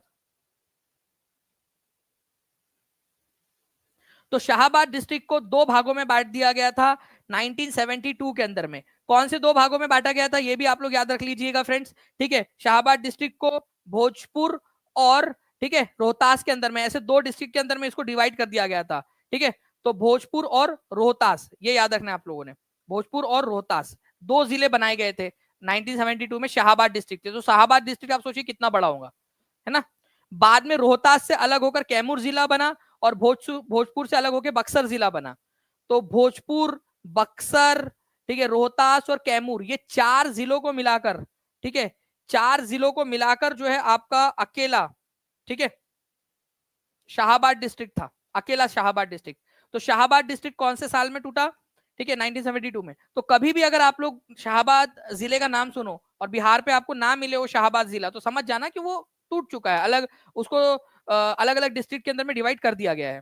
ठीक है, चलिए नेक्स्ट क्वेश्चन की तरफ में हम लोग आगे बढ़ते हैं फ्रेंड्स। हमारे निम्नलिखित में से कौन सी बौद्ध परिषद बिहार में आयोजित नहीं की गई थी? देखिए, आपको पता है 4 बुद्धिस्ट परिषद हुई है, ठीक है, जिनमें से 3 बिहार में हुई, ठीक है, एक बिहार में नहीं हुई थी। तो कौन सी वाली बिहार में आयोजित नहीं हुई? 4365 लाइक्स आपने कर दिए फ्रेंड्स, 3800 से ज्यादा बच्चे देख रहे हैं। जल्दी जल्दी से सेशन को लाइक एंड शेयर भी करते रहेंगे, जहां भी शेयर कर सकते हो आप सभी के सभी जल्दी से शेयर कर देंगे। और जिन्होंने भी अब तक बिहार परीक्षा चैनल को सब्सक्राइब नहीं किया, चैनल को सब्सक्राइब जरूर कर लेंगे। चलिए देखिए अगर हम लोग बात करेंगे निम्नलिखित में से कौन सी बौद्ध परिषद बिहार में आयोजित नहीं की गई थी, तो पहली वाली बौद्ध परिषद आप लोगों को याद रखना है फ्रेंड्स, राजगीर में आयोजित की थी, राजगीर गिरिव्रज के अंदर में, तो बिहार में है। सेकंड वाली जो है ये वैशाली के अंदर में हुई थी, वैशाली के अंदर में, ठीक है। थर्ड वाली जो थी ये पाटलिपुत्र में हुई थी, पाटलिपुत्र, पाटलिपुत्र में, बिहार के अंदर में ही है। जो चौथी वाली बौद्ध परिषद है ये बिहार में नहीं हुई थी। चलिए कहाँ हुई थी ये तो बता दो कम से कम कमेंट में, कहाँ हुई थी फोर्थ वाली? कश्मीर में हुई थी, वेरी गुड। अच्छा किसने आयोजित करवाया था? कश्मीर के अंदर में हुई थी। किसने आयोजित करवाया था ये बता देंगे आप लोग। कश्मीर के अंदर में, ठीक है, कुषाण वंश के राजा थे कनिष्क, ठीक है, कनिष्क, ठीक है, किंग कनिष्क, उन्होंने इसको आयोजित करवाया था कुंडलवन कश्मीर के अंदर में, चौथी बौद्ध परिषद। इस बौद्ध परिषद के अंदर में बुद्धिज्म के दो पार्ट हो गए थे, दो फाड़ हो गए थे। बताइए कौन कौन से दो फाड़ हो गए थे? देखिए जो चौथी बौद्ध परिषद थी ना, इसमें थोड़ा सा याद रखना है आप लोगों ने, फोर्थ जो बौद्ध परिषद है, ठीक है, बौद्ध परिषद, ठीक है, इसके अंदर में जो बुद्धिज्म है वो दो पार्ट में डिवाइड हो गया था। एक था हीनायान, हीनायान पुराना वाला बुद्धिज्म, ठीक है, ओल्ड बुद्धिज्म, ठीक है, और एक बना था महायान, महायान, ठीक है, न्यू वाला बुद्धिज्म। तो हीनायान और महायान, कौन से वाले बौद्ध परिषद में हीनायान और महायान ऐसे दो पार्ट में बुद्धिज्म डिवाइड हो गया था? ये भी क्वेश्चन बन सकता है आप लोगों से। तो अगर ये क्वेश्चन आता है तो आप याद रखेंगे चौथी बौद्ध परिषद जो कि आयोजित हुई थी, ठीक है, कश्मीर के अंदर में, कुंडलवन के अंदर में, ठीक है। चलिए नेक्स्ट क्वेश्चन की तरफ में आगे बढ़ते हम लोग।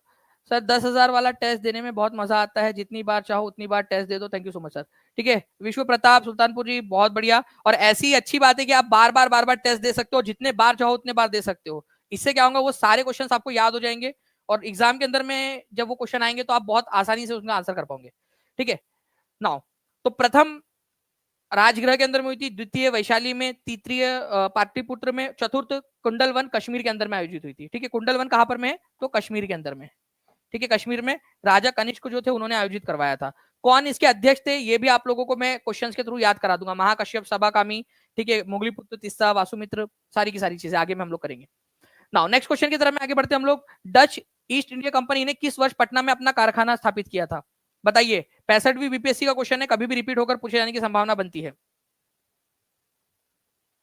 डच ईस्ट इंडिया कंपनी जो थी इन्होंने अपना कारखाना, ठीक है, कौन से वर्ष में स्थापित किया था?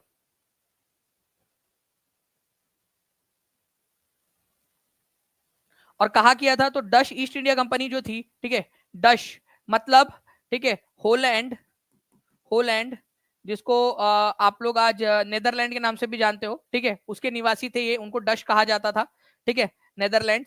इन्होंने 1632 के अंदर में अपना कारखाना जो है पटना के अंदर में स्थापित किया था। आज वहीं पे पटना कलेक्ट्रेट ऑफिस है, ठीक है, उसी जगह पे अगर कभी भी आप पटना कलेक्ट्रेट ऑफिस में जाओ तो समझ जाना कि वो वही जगह है जहां पर में डच ईस्ट इंडिया कंपनी की स्थापना हुई थी, ठीक है। तो ये भी एक इंपॉर्टेंट पॉइंट आप लोगों के लिए बन सकता है। तो डच ईस्ट इंडिया कंपनी की स्थापना 1632 में पटना में हुई, पटना में जब हुई थी वही जगह है जहां पर में पटना कलेक्ट्रेट आज मौजूद है। कोसी नदी किस जिले में गंगा में मिल जाती है? इंपॉर्टेंट क्वेश्चन है, हर कोई बच्चा जल्दी से आंसर करेगा।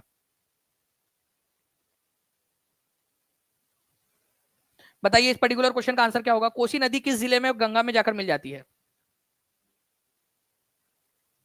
इंपॉर्टेंट है, कोसी नदी किस जिले में जाकर गंगा नदी में मिल जाती है? तो कोसी नदी जो है फ्रेंड्स ये याद रखना है आप लोगों ने, कटिहार जिले के अंदर में जो है गंगा नदी में जाकर मिल जाती है, कटिहार जिले के अंदर में। कमेंट के अंदर में आप लोग आंसर्स लगाते रहेंगे। बताइए कटिहार में भी कौन सी जगह है, ठीक है, कटिहार में भी कौन सी जगह है?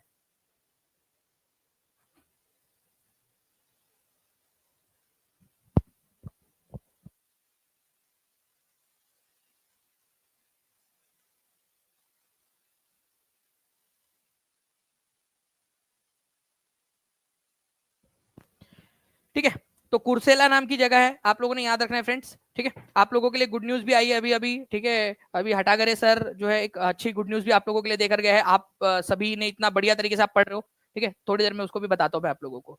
तो कटिहार जिले के अंदर में जो है फ्रेंड्स ये याद रखना है, कुर्सेला नाम की जगह है, वहां पर में जाकर मिलती है, ठीक है।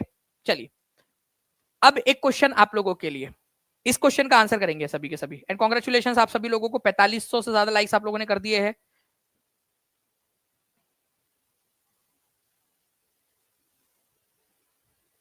हमनी के आइसन बेहतर कंटेंट खातिर आपके और आपके टीम के बहुत बहुत धन्यवाद बा। अंबिकेश पांडे जी, बहुत बहुत शुक्रिया आपका, बहुत बहुत धन्यवाद।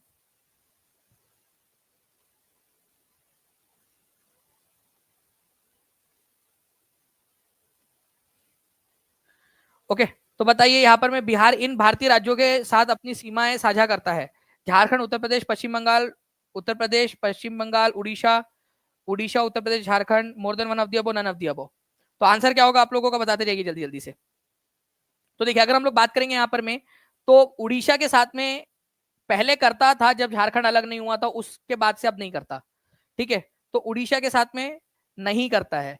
तो आंसर क्या हो जाएगा, झारखंड, उत्तर प्रदेश और पश्चिम बंगाल। अब मुझे ये बताओ कि झारखंड के साथ में कितने जिले शेयर करता है, उत्तर प्रदेश के साथ में कितने करता है और पश्चिम बंगाल के साथ में कितने। ये डब्बे आप लोगों ने भरने हैं। ठीक है, ये डब्बों के अंदर में आप नंबर ऑफ डिस्ट्रिक्ट लिखिए। आप लोगों ने देखा ना, थोड़ी देर पहले आया था क्वेश्चन इसी से रिलेटेड, तो बताते जाइए आप सभी के सभी इस क्वेश्चन का आंसर क्या होगा। ओके, डब्बे भर देंगे आप लोग जल्दी जल्दी से। नेक्स्ट क्वेश्चन की तरफ में आगे बढ़ते हैं। बिहार सोशलिस्ट पार्टी का गठन कब हुआ था, ये बताइए आप सभी के सभी। बहुत बढ़िया, मनीष सिंह कौशिक राजपूत ने आंसर कर दिया यहाँ पर में, वेरी गुड। तो बिहार सोशलिस्ट पार्टी का गठन कब हुआ था, ये बता देंगे आप सभी लोग। बिहार सोशलिस्ट पार्टी का गठन कब हुआ था?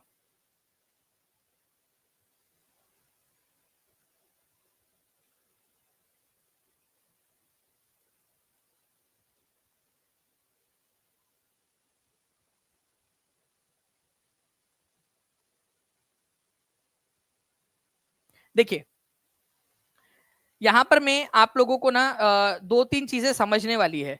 ठीक है, आप लोगों से क्या की पूछा है, बिहार सोशलिस्ट पार्टी, और एक है आप लोगों का बिहार कांग्रेस सोशलिस्ट पार्टी। ठीक है, तो आप लोगों से बिहार कांग्रेस सोशलिस्ट पार्टी नहीं बोला है, आप लोगों से क्या बोला है यहाँ पर में, बिहार सोशलिस्ट पार्टी। एक है बिहार कांग्रेस सोशलिस्ट पार्टी जिसका गठन 1934 में हुआ था, please point to be noted.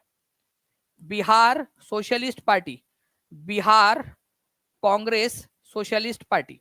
ठीक है, बिहार सोशलिस्ट पार्टी की जब बात करेंगे आप लोग, तो आंसर 1931 हो जाएगा। पटना के अंदर में जयप्रकाश नारायण जी के द्वारा जो है उनकी लीडरशिप के अंदर में मार्क्सिस्ट और लेनिस्ट विचारधारा के जो लोग थे, ठीक है, मार्क्सवादी और लेनिन की विचारधारा के जो लोग थे, उन लोगों ने इसका गठन किया था। ठीक है, 1931 के अंदर में। बिहार कांग्रेस सोशलिस्ट पार्टी जो है फ्रेंड्स, इसका गठन हुआ था 1934 के अंदर में। ठीक है, इसकी जो बैठक हुई थी, ठीक है, जो पहली बैठक हुई थी इसकी इसको करने की, ठीक है, वो हुई थी मई 1934 के अंदर में। लेकिन औपचारिक रूप से औपचारिक औपचारिक औपचारिक गठन इसका जो किया गया था, वो किया गया था अक्टूबर के अंदर में, अक्टूबर 1934 में बॉम्बे के अंदर में किया गया था। तो ये क्वेश्चन आप लोगों को याद होगा, अगर कि थोड़े दिन पहले एक टीआरई के अंदर में क्वेश्चन आया था, बिहार कांग्रेस सोशलिस्ट पार्टी का गठन कब हुआ, तो उसके अंदर में ये आपको पता है ना कि मई 1934, अक्टूबर नन ऑफ दी अबव भी था। तो औपचारिक गठन अक्टूबर 1934 में हुआ था, इसी वजह से बीपीएससी ने उसका आंसर जो है अक्टूबर 1934 माना था। ठीक है, कारण मैंने आपको बता दिया कि क्या है। ठीक है, कि क्यों इसका आंसर माना जाता है। पहली बैठक हुई थी कि हम स्थापित करेंगे, मैं 1934 में बैठक बुलाई थी पटना के अंदर में, लेकिन औपचारिक गठन जो किया गया था वो अक्टूबर 1934 में किया गया था। ठीक है, तो ये थोड़ा सा याद रखना है आप लोगों ने। तो इस पर्टिकुलर क्वेश्चन का आंसर क्या हो जाएगा आप लोगों का, ठीक है, इसका आंसर आप लोगों का हो जाएगा फ्रेंड्स ऑप्शन नंबर, ठीक है, सी इज द करेक्ट आंसर।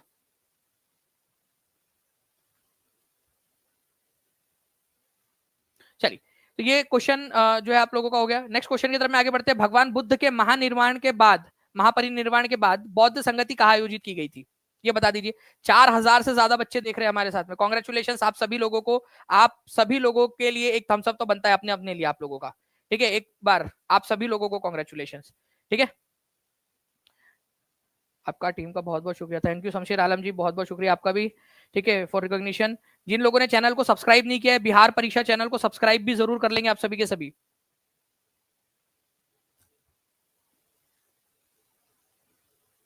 देखिए, अगर मैं बात करूं फ्रेंड्स, भगवान बुद्ध के महापरिनिर्वाण मतलब उनकी मृत्यु के बाद में जो पहली बौद्ध संगति, बौद्ध परिषद बुलाई गई थी, ठीक है, ये 64वीं बीपीएससी का क्वेश्चन है, ये बुलाई गई थी राजगृह के अंदर में, राजगीर में।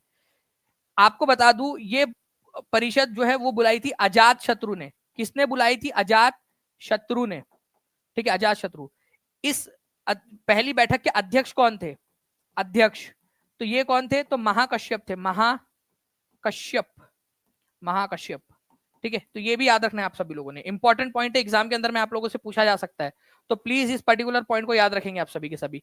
कितने लोग चाहते हैं कि मैं आप लोगों को चारों के चारों जो है वो बता दूं उनके अध्यक्ष के साथ में? कितने लोग चाहते हैं? बता दीजिए, मैं अभी के अभी याद करवा दूंगा आप लोगों को, अभी के अभी, अगर आप लोग चाहते हो तो हाथ ऊपर कर देंगे जल्दी से। चारों के चारों याद करवा दूं उनके अध्यक्ष के साथ में, उनकी जगह के साथ में, क्योंकि ये क्वेश्चन आता है एग्जाम के अंदर में। ठीक है, चलिए, तो मैक्सिमम लोग चाहते हैं, मैं यहाँ पर मैं आप लोगों के लिए जो है वो लिख देता हूं। ठीक है, देखिए एक एक करके हम लोग यहाँ पर में लिखते हैं। अगर हम लोग बात करेंगे फर्स्ट वाली की, ठीक है, तो फर्स्ट जो बुद्धिस्ट परिषद, बुद्धिस्ट काउंसिल आयोजित हुई थी, ठीक है, ये हुई थी आप लोगों की राजगिरा के अंदर में। ठीक है, राजगीर में, राजगीर या जिसको गिरिव्रज भी बोला जाता है, गिरी व्रज भी बोला जाता है, गिरिव्रज। ठीक है, ये भी ये याद रख लेना आप लोगों ने। ठीक है, इसको आयोजित किसने करवाया था? अजात शत्रु ने, अजात शत्रु। ठीक है, अजात शत्रु, अजात शत्रु ने आयोजित करवाया था इसको। अध्यक्ष कौन थे इसके? ये याद रखेंगे आप लोग, अध्यक्ष, अध्यक्ष जो थे वो थे महाकश्यप। ठीक है, महाकश्यप, महाकश्यप। ठीक है, महाकश्यप। ठीक है, महाकश्यप। नाउ अगर मैं बात करूं आप लोगों से सेकंड वाले की, कि सेकंड वाला किसने आयोजित करवाया था, तो सेकंड वाली जो है वो हुई थी वैशाली के अंदर में, बिहार के अंदर में हुई थी, वैशाली के अंदर में। इसको आयोजित करवाया था काल अशोका ने, काल अशोका। ठीक है, काल अशोका, ये अशोका नहीं है, ये काल अशोका है। तो काल अशोका ने इसको आयोजित करवाया था और इसके अध्यक्ष थे, ठीक है, सबा कामी। ठीक है, सबा कामी, सबा कामी, ओके, सर्वा कामी।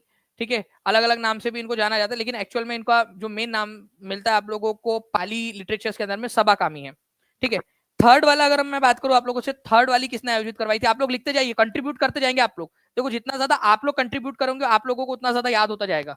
ठीक है, थर्ड वाली बताइए कहां पर मैं आयोजित हुई थी? ठीक है, मैं आपको बता दूं कि इसको अशोका ने आयोजित करवाया था, अशोका ने। ठीक है, और इसके अध्यक्ष थे मोगली पुत्र तिस्सा, मोगली पुत्र तिस्सा, मोगली पुत्र तिस्सा इसके अध्यक्ष थे। ठीक है, थर्ड वाली कहां पर मैं आयोजित हुई थी? जल्दी जल्दी से बता देंगे आप सभी के सभी। ठीक है, नाउ अब मैं अगर आप लोगों से फोर्थ वाली बोलूं, तो फोर्थ वाली अभी हमने थोड़ी देर पहले देखा कि कश्मीर में आयोजित हुई थी, कश्मीर में, कश्मीर कुंडलवन में, कुंडलवन, कश्मीर के अंदर में कुंडलवन नाम की जगह, वहां पर मैं आयोजित हुई थी। इसको कनिष्क नाम का जो राजा था, कुषाण वंश का कनिष्क राजा, उसने आयोजित करवाया था। ठीक है, और आप लोगों ने ये याद रखना है कि कनिष्क ने आयोजित करवाया था और इसके अध्यक्ष थे वासुमित्र, वासुमित्र, वासुमित्र इसके अध्यक्ष थे। तो ये आप लोगों ने याद रखना। मैंने आप लोगों से जब पूछा कि थर्ड वाले का अध्यक्ष कौन थे, तो आप लोग याद रखो, थर्ड वाली कहां हुई थी? तो ये पाटलिपुत्र में हुई थी, पाटलिपुत्र के अंदर में, पाटलिपुत्र में। याद रहेंगी ये सारी चीजें आप लोगों को? एक एक करके याद करते जाइए इनको, बहुत ही इंपॉर्टेंट है ये वाला आपका। जिनमें से कितनी बिहार में हुई है? ठीक है, 4 हुई थी, 4 में से कितनी बिहार में हुई है ये आप लोग बता देंगे एक बार। ठीक है, चलो नेक्स्ट क्वेश्चन की तरफ में आगे बढ़ते हैं हम लोग। पटना महिला महाविद्यालय कब स्थापित हुआ था? चलो जल्दी से ये बता दो।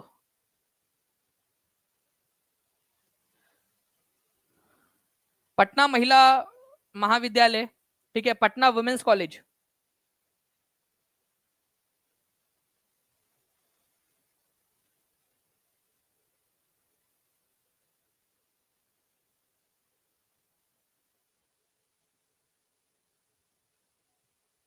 बहुत बढ़िया फ्रेंड्स, आप लोगों के कंटिन्यूअसली आंसर्स आ रहे हैं यहाँ पर में।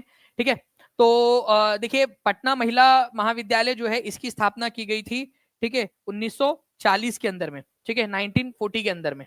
ठीक है, इंपॉर्टेंट पॉइंट है, एग्जाम के अंदर में आप लोगों से पूछा जा सकता है। नाउ नेक्स्ट क्वेश्चन की तरफ में हम लोग आगे बढ़ते हैं फ्रेंड्स आप लोगों के। ठीक है, आपको बताना है बिहार यूथ लीग का गठन कब किया गया था? Bihar youth league, Bihar youth league,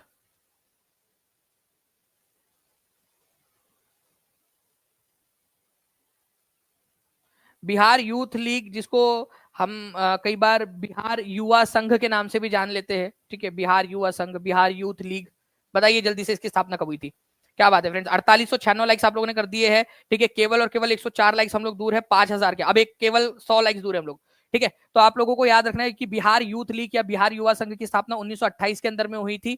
ठीक है, और प्रोफेसर ज्ञान सहाय जो है उनका बहुत बड़ा योगदान था इसके अंदर में। ठीक है, चलिए तो आंसर ये याद रखेंगे। अच्छा, मैं एक क्वेश्चन आप लोगों को बताओगे एक और एक्स्ट्रा, ठीक है, अगर आप इंटरेस्टेड हो तो।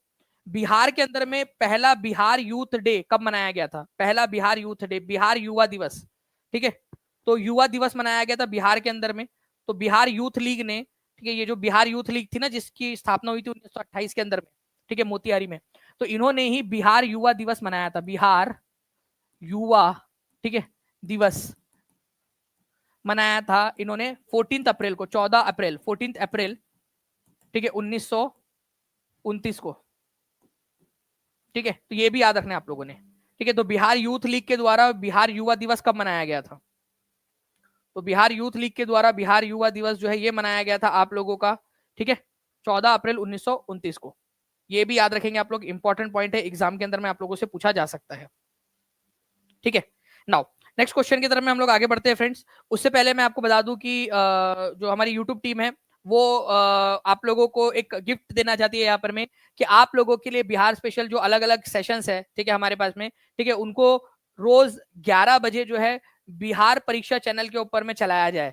तो आप लोगों में से कितने लोग एक्साइटेड है इसके लिए, बिहार परीक्षा चैनल के ऊपर में? तो आप सभी के सभी लोग चैनल को सब्सक्राइब करके जो है बेल आइकन जरूर दबा देंगे, ताकि आप लोगों को ये सारी की सारी चीजें मिल सके। हर एक बच्चा चैनल को सब्सक्राइब जरूर कर लेगा। ठीक है, चलिए नाउ फ्रेंड्स आगे बढ़ते हैं हम लोग यहाँ पर में। मैथिली भाषा का विकास निम्नलिखित में से किसके शासनकाल के दौरान शुरू हुआ? मैथिली भाषा का विकास किसके शासनकाल के दौरान शुरू हुआ था, ये बता देंगे आप सभी। तो मैथिली भाषा का जो विकास है ये शुरू हुआ था आप लोगों का, ठीक है, मैथिली भाषा ये हमारे भारत के अंदर में 22 जो भाषाएं हैं उनमें से एक है। 22 कॉन्स्टिट्यूशनल जो लैंग्वेज है, शेड्यूल्ड लैंग्वेज, उनमें से एक है।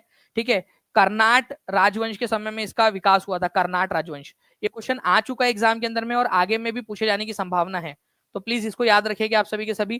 ठीक है, और मैं आप लोगों से पूछना चाहता हूँ कि मैथिली भाषा को, एक इंपॉर्टेंट क्वेश्चन है कि मैथिली भाषा को 22 भाषाओं में शामिल किया गया है। सभी को पता है ये बात कि 22 जो भाषा है हमारी, ठीक है, 7वीं अनुसूची के अनुसार, ठीक है, 8वीं अनुसूची के अनुसार हमारे भारत के अंदर में, ठीक है, 8th शेड्यूल के अंदर में 22 भाषाएं हैं।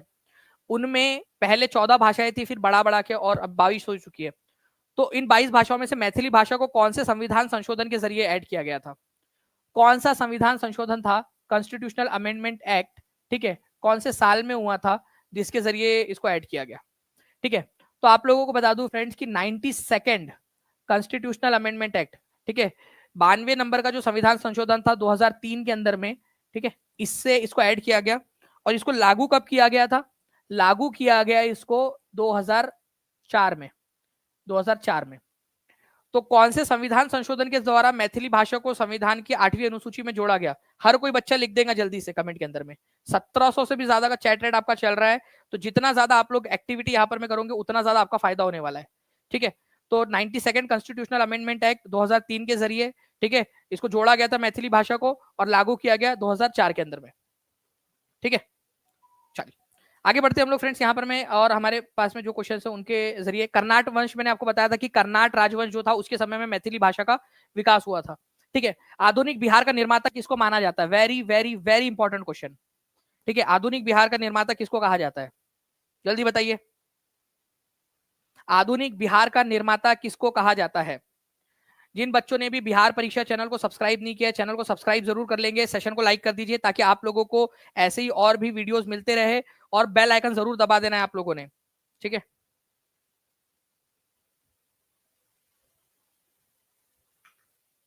चलिए देखिए, अगर हम लोग बात करेंगे आधुनिक बिहार का निर्माता किसको माना जाता है, तो सच्चिदानंद सिन्हा जी जो है इनको माना जाता है। ये याद रखना है आप लोगों ने, आधुनिक बिहार का निर्माता। इन्होंने बिहार को अलग करने के लिए बहुत प्रयास किए, बंगाल से अलग करने के लिए। ठीक है, बिहार उड़ीसा प्रांत जब अलग हुआ था तो इनका भी एक बहुत बड़ा हाथ था दबाव बनाने के ऊपर में। ठीक है, जब संविधान सभा बनी हमारे भारत की, तो संविधान सभा के ये क्या थे? ठीक है, प्रोटेम अध्यक्ष थे। प्रोटेम का मतलब होता है टेम्पररी रूप से। तो कब से कब तक अध्यक्ष रहे? संविधान सभा के अध्यक्ष भी रहे सच्चिदानंद सिन्हा जी। तो 9 दिसंबर को पहली मीटिंग हुई थी संविधान सभा की 1946 में। तो ये सबसे बुजुर्ग व्यक्ति थे। ठीक है, सबसे बुजुर्ग व्यक्ति। तो इन्हीं को, ठीक है, 9 दिसंबर से लेकर जब तक कि 11 दिसंबर को नया अध्यक्ष नहीं चुन लिया गया राजेंद्र प्रसाद जी, तब तक जो है ये अध्यक्ष के पद पर है। आप लोगों को ये कुछ कंसेप्ट जाना पहचाना सा नहीं लग रहा? डेट ऑफ बर्थ की वजह से कोई है जिनका सिलेक्शन हुआ है या सिलेक्शन रुका है डेट ऑफ बर्थ की वजह से? देखिए, जो ओल्डर था उनको प्रेफरेंस दिया गया प्रोटेम स्पीकर के तौर पर या प्रोटेम अध्यक्ष के तौर पर, कि सबसे बुजुर्ग थे, ठीक है, तो बोला कि भाई आप प्रोटेम बन जाओ करके 2 दिन के लिए। और फिर बाद में परमानेंट रूप से जो है राजेंद्र प्रसाद जी को उसके बाद में, क्योंकि इनकी सेहत उतनी थी नहीं कि वो अध्यक्षता वगैरह कर पाए उतनी, ठीक है, तो इन्होंने 2 दिन के लिए संभाला जब तक कि शपथ वगैरह ना हो जाए सारे लोगों की, ठीक है, और उसके बाद में राजेंद्र प्रसाद जी को अध्यक्ष बना दिया गया। ठीक है, चलिए, तो 9 दिसंबर से 11 दिसंबर 1946 तक के लिए ये 2 दिन के लिए सच्चिदानंद सिन्हा संविधान सभा के अध्यक्ष थे। नाउ, पायराइट का अग्रणी उत्पादक प्रदेश कौन सा है? पायराइट, पायराइट, ठीक है, इसको फूल्स गोल्ड, ठीक है, मूर्खों का सोना भी इसको कहा जाता है, पायराइट, ठीक है, FeS2 इसका पायराइट का जो है फॉर्मूला है, कहा गया भाई पायराइट, पायराइट्स, ठीक है, FeS2।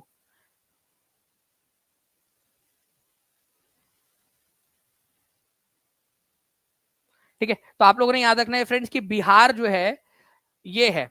अब मैं आपसे पूछ रहा हूं कि लगभग कितना, बिहार पूरे भारत का कितना परसेंट पायराइट प्रोड्यूस करता है? आपको पता है? 95% पायराइट प्रोड्यूस करता है, 95%। अच्छा, आपको पता है पूरे भारत के अंदर में, पूरे भारत में सबसे ज्यादा गोल्ड रिजर्व कहां पर में है? क्या आप लोगों को ये बात पता है?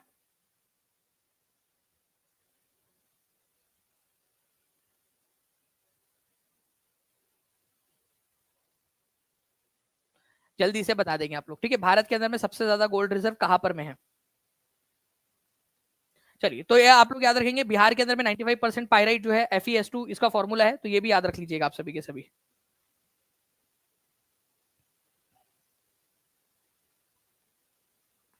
नेक्स्ट क्वेश्चन की तरफ में आगे बढ़ते हैं। बिहार का प्रसिद्ध पशु मेला कार्तिक पूर्णिमा में आयोजित होता है।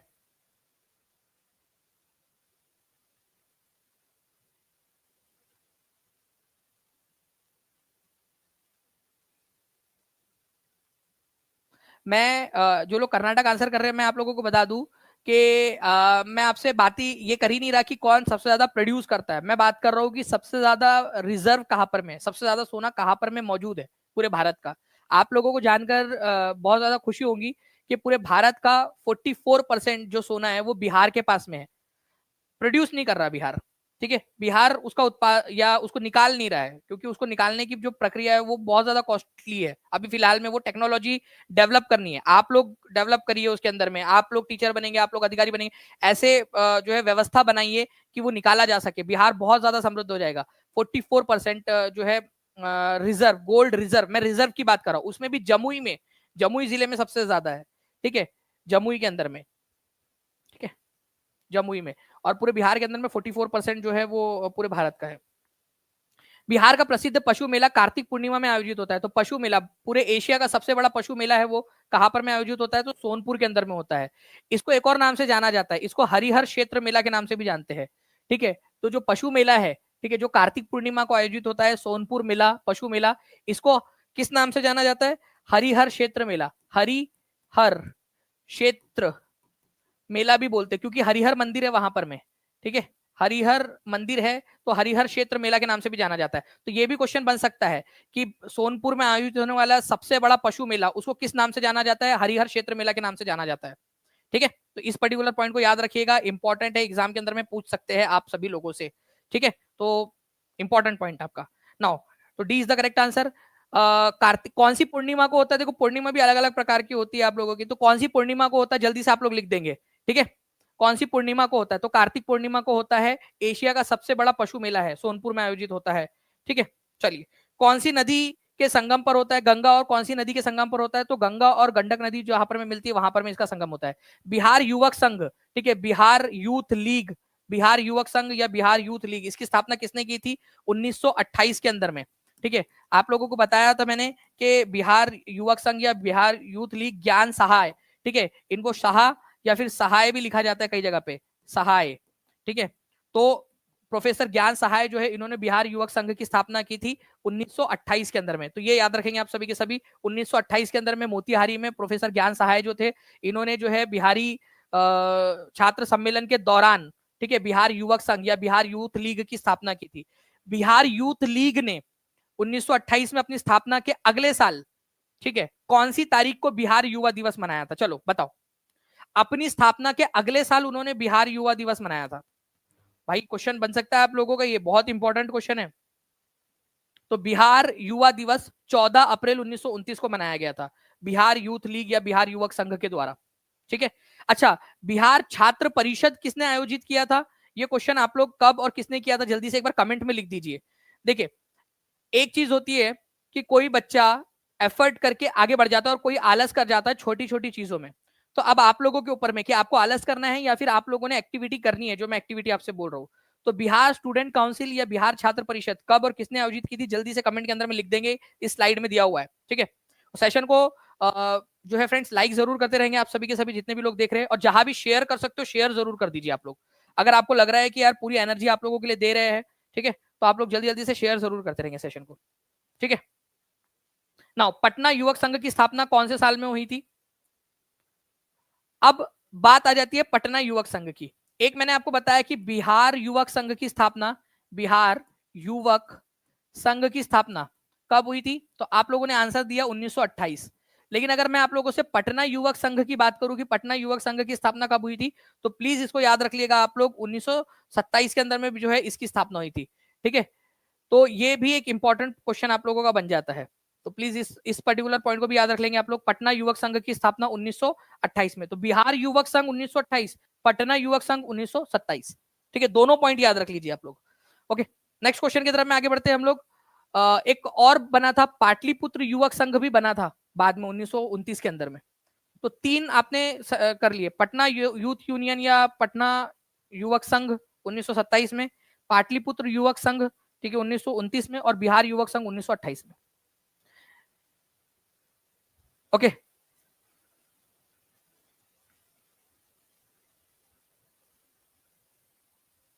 नाउ फ्रेंड नेक्स्ट क्वेश्चन की तरफ में आगे बढ़ते हैं आप लोगों के, ठीक है। देखिए यहाँ पर मैं बीपीएससी टीआरई 2.0 के अंदर में जीएस में आया हुआ क्वेश्चन। देखिए, बराबर की जो पहाड़ियां है, बराबर पहाड़ियां, बराबर की पहाड़ियां, इसका नाम ही है बराबर पहाड़ियां, ठीक है, बराबर हिल्स, ये आपको कौन से शहर के सबसे ज्यादा पास में मिलेंगी? तो बराबर की पहाड़ियां कौन से शहर के सबसे ज्यादा पास में मिलेंगी आपको? तो देखिए, बराबर की पहाड़ियां जहानाबाद जो डिस्ट्रिक्ट है, जहानाबाद, जहानाबाद डिस्ट्रिक्ट के अंदर में एक सिटी है मखदूमपुर, ये डिस्ट्रिक्ट है, ठीक है, डिस्ट्रिक्ट। उसमें मखदूमपुर नाम का एक सिटी है, ठीक है। डिस्ट्रिक्ट के अंदर में कई सारे शहर हो सकते हैं। तो डिस्ट्रिक्ट जहानाबाद डिस्ट्रिक्ट के अंदर में मखदूमपुर शहर है, उसके सबसे निकट है बराबर की पहाड़ियां। आप लोगों को एक चीज बताता हूं, बराबर केव्स के अंदर में दो पहाड़ियां, दो गुफाएं अशोका ने दान दी थी। बराबर पहाड़ियों के अंदर में दो गुफाएं अशोका ने दान दी थी। किसको दान दी थी? ठीक है, इंपॉर्टेंट क्वेश्चन है ये भी आप लोगों का, हो सकता है पूछ ले, क्योंकि बिहार स्पेसिफिक नॉलेज है और बिहार का आपको पता होना चाहिए ये वाली चीज। अशोका ने बराबर की गुफाओं के अंदर में दो गुफाएं किस संप्रदाय को दान में दी थी?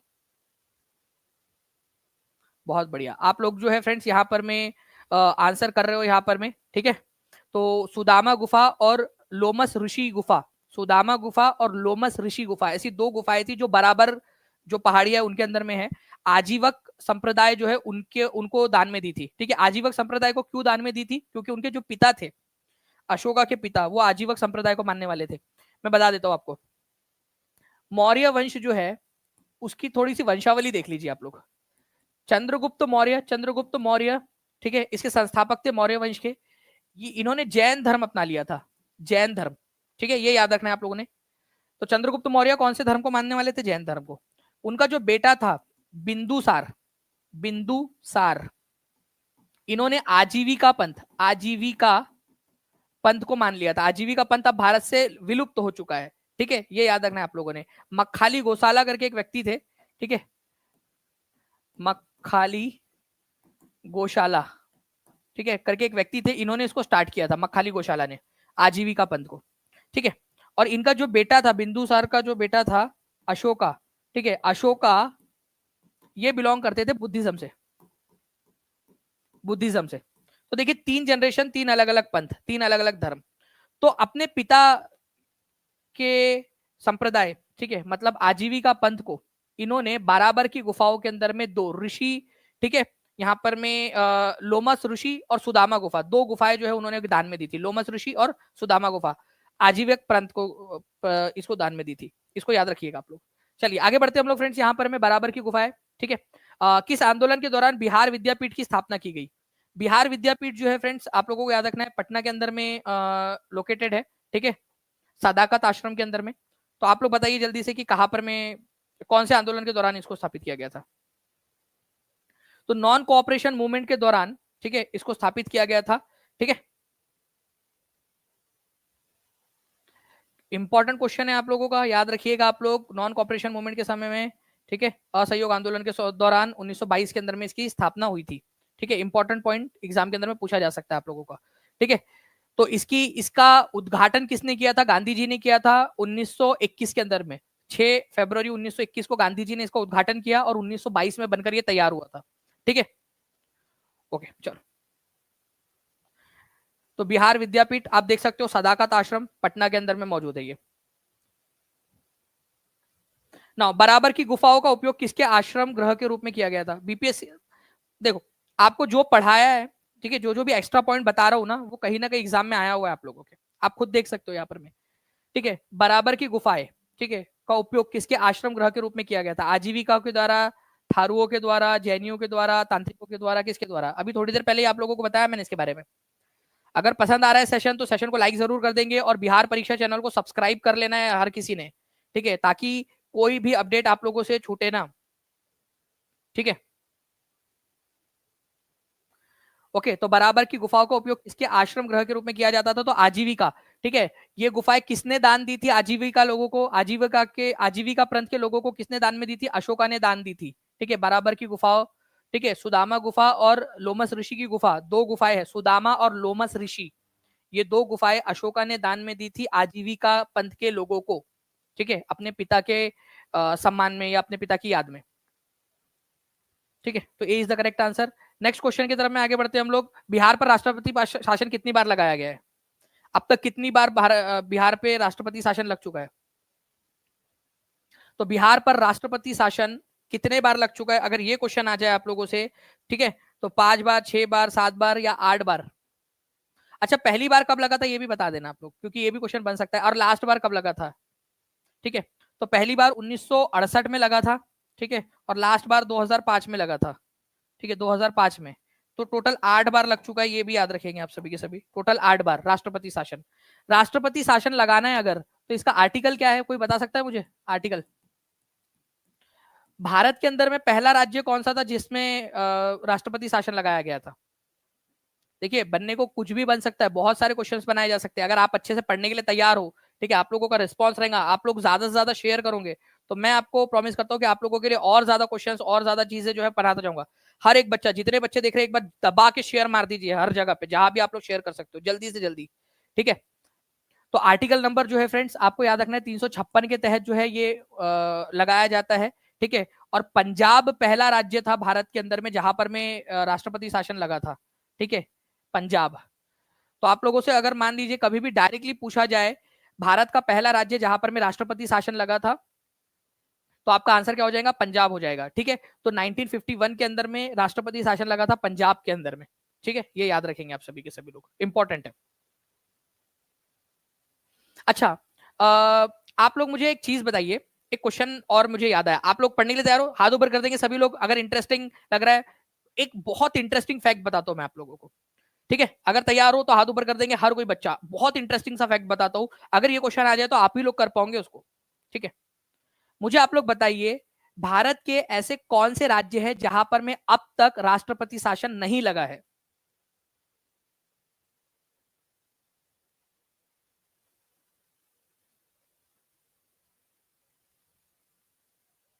केवल 2 राज्य ऐसे हैं जहां पर में राष्ट्रपति शासन नहीं। राष्ट्रपति शासन का मतलब होता है कि कोई राज्य की अगर कोई वहां सरकार नहीं बना पा रहा, मान लो बिहार है, बिहार में नीतीश चाचा फिर पलट गए, ठीक है, मान लीजिए, और किसी के पास में बहुमत नहीं है, कोई सरकार बना ही नहीं पा रहा, तो उस केस के अंदर में केंद्र सरकार राष्ट्रपति शासन वहां पर में लगवा सकती है और केंद्र सरकार अपने पास में ले लेंगी, गवर्नर के थ्रू चलाएंगी उस राज्य को। या फिर मान लीजिए कि उस राज्य की सरकार संविधान के खिलाफ जाकर काम कर रही है, कुछ ऐसा काम कर रही है जो देश के खिलाफ है, अलग देश बनाना चाहती है, मान लो बिहार सरकार देश को अलग अलग देश बनाना चाहती है बिहार को, तो उस केस में भी राष्ट्रपति शासन लगाया जा सकता है। ठीक है, गोवा बोल रहे नहीं भाई, कितने बार लग चुका है गोवा के अंदर में। ठीक है, तो केवल 2 राज्य है, ठीक है, आप लोगों ने याद रखना है, एक है छत्तीसगढ़ और दूसरा है तेलंगाना। ये केवल 2 राज्य है जहां पर में अब तक राष्ट्रपति शासन नहीं लगा है। ठीक है, छत्तीसगढ़ लिख लीजिए सभी लोग, छत्तीसगढ़, ठीक है, और तेलंगाना। तेलंगाना ये आप लोगों के लिए, ठीक है, कम्युनिटी सेक्शन में डालूंगा ये क्वेश्चन, कम्युनिटी सेक्शन के अंदर में देखेंगे कि कितने लोग उसमें आंसर कर पाते हैं, वहां लिख भी देना कि क्लास में पढ़ा था करके हमने। ओके, तो छत्तीसगढ़ और तेलंगाना लिख दो एक बार कमेंट में ताकि आप लोगों को याद हो जाए। छत्तीसगढ़ और तेलंगाना ये 2 राज्य ऐसे हैं, ठीक है, जहां पर में अब तक राष्ट्रपति शासन नहीं लगा है, जरूरत नहीं पड़ी। ठीक है,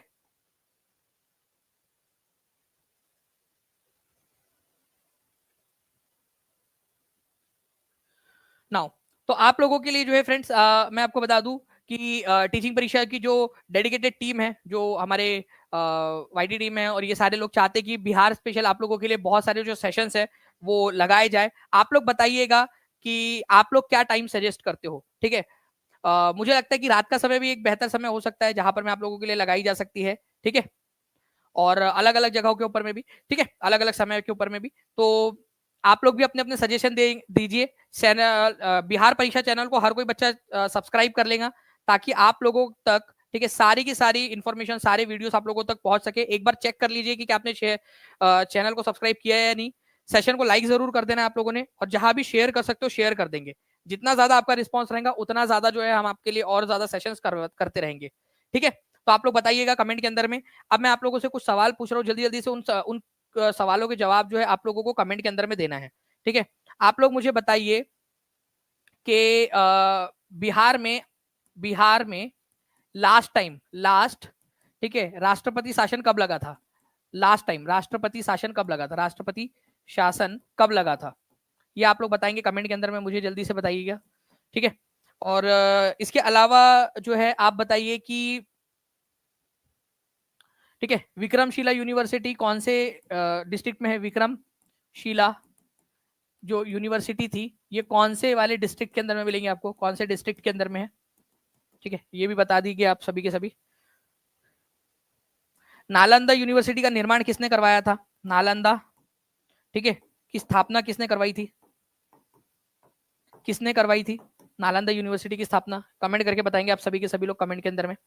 ठीक है, ये जो वीडियो खत्म होगा उसके बाद में नीचे में कमेंट करना है आप लोगों ने। गंडक नदी को कौन से नाम से जाना जाता है? पेड क्लास के अंदर में पढ़ाया है मैंने। और अभी भी बता दूं कि जितने भी बच्चे जो टीचिंग परीक्षा के पेड कंटेंट के साथ में जुड़कर अपनी सफलता सुनिश्चित करना चाहते हैं, नीचे में नंबर चल रहा है 7611101101 96978844। ऐसा ना हो कि आप लोगों से जो है एक इंपॉर्टेंट चीज छूट जाए और जब रिजल्ट आए तब आपके पास में केवल काश बचे, कि काश उस समय में जब एक जो है थोड़ी सी हिम्मत जुटा लेते और पढ़ना स्टार्ट कर देते टीचिंग परीक्षा के साथ में, तो शायद आज एग्जाम भी क्लियर हो जाती है और टॉप भी कर लेते हैं। तो सभी के सभी जितने भी बच्चे जुड़ना चाहते हैं वो जुड़ सकते हैं। तो गंडक नदी को कौन से नाम से जाना जाता है ये बता देंगे। कल रात में ही मैंने पढ़ाया है आप लोगों को इसका। ठीक है, और आज भी जो रिवर सिस्टम है उसको हम लोग कंटिन्यू करने वाले हैं, बहुत सारी रिवर्स पढ़ेंगे उसके अंदर में भी हम लोग। ठीक है, तो ये इन क्वेश्चंस के आंसर आप लोग कमेंट के अंदर में मुझे दीजिएगा। सेशन कैसा लगा ये भी बताइए। ठीक है, और जहां भी शेयर कर सकते हो शेयर जरूर कर देंगे।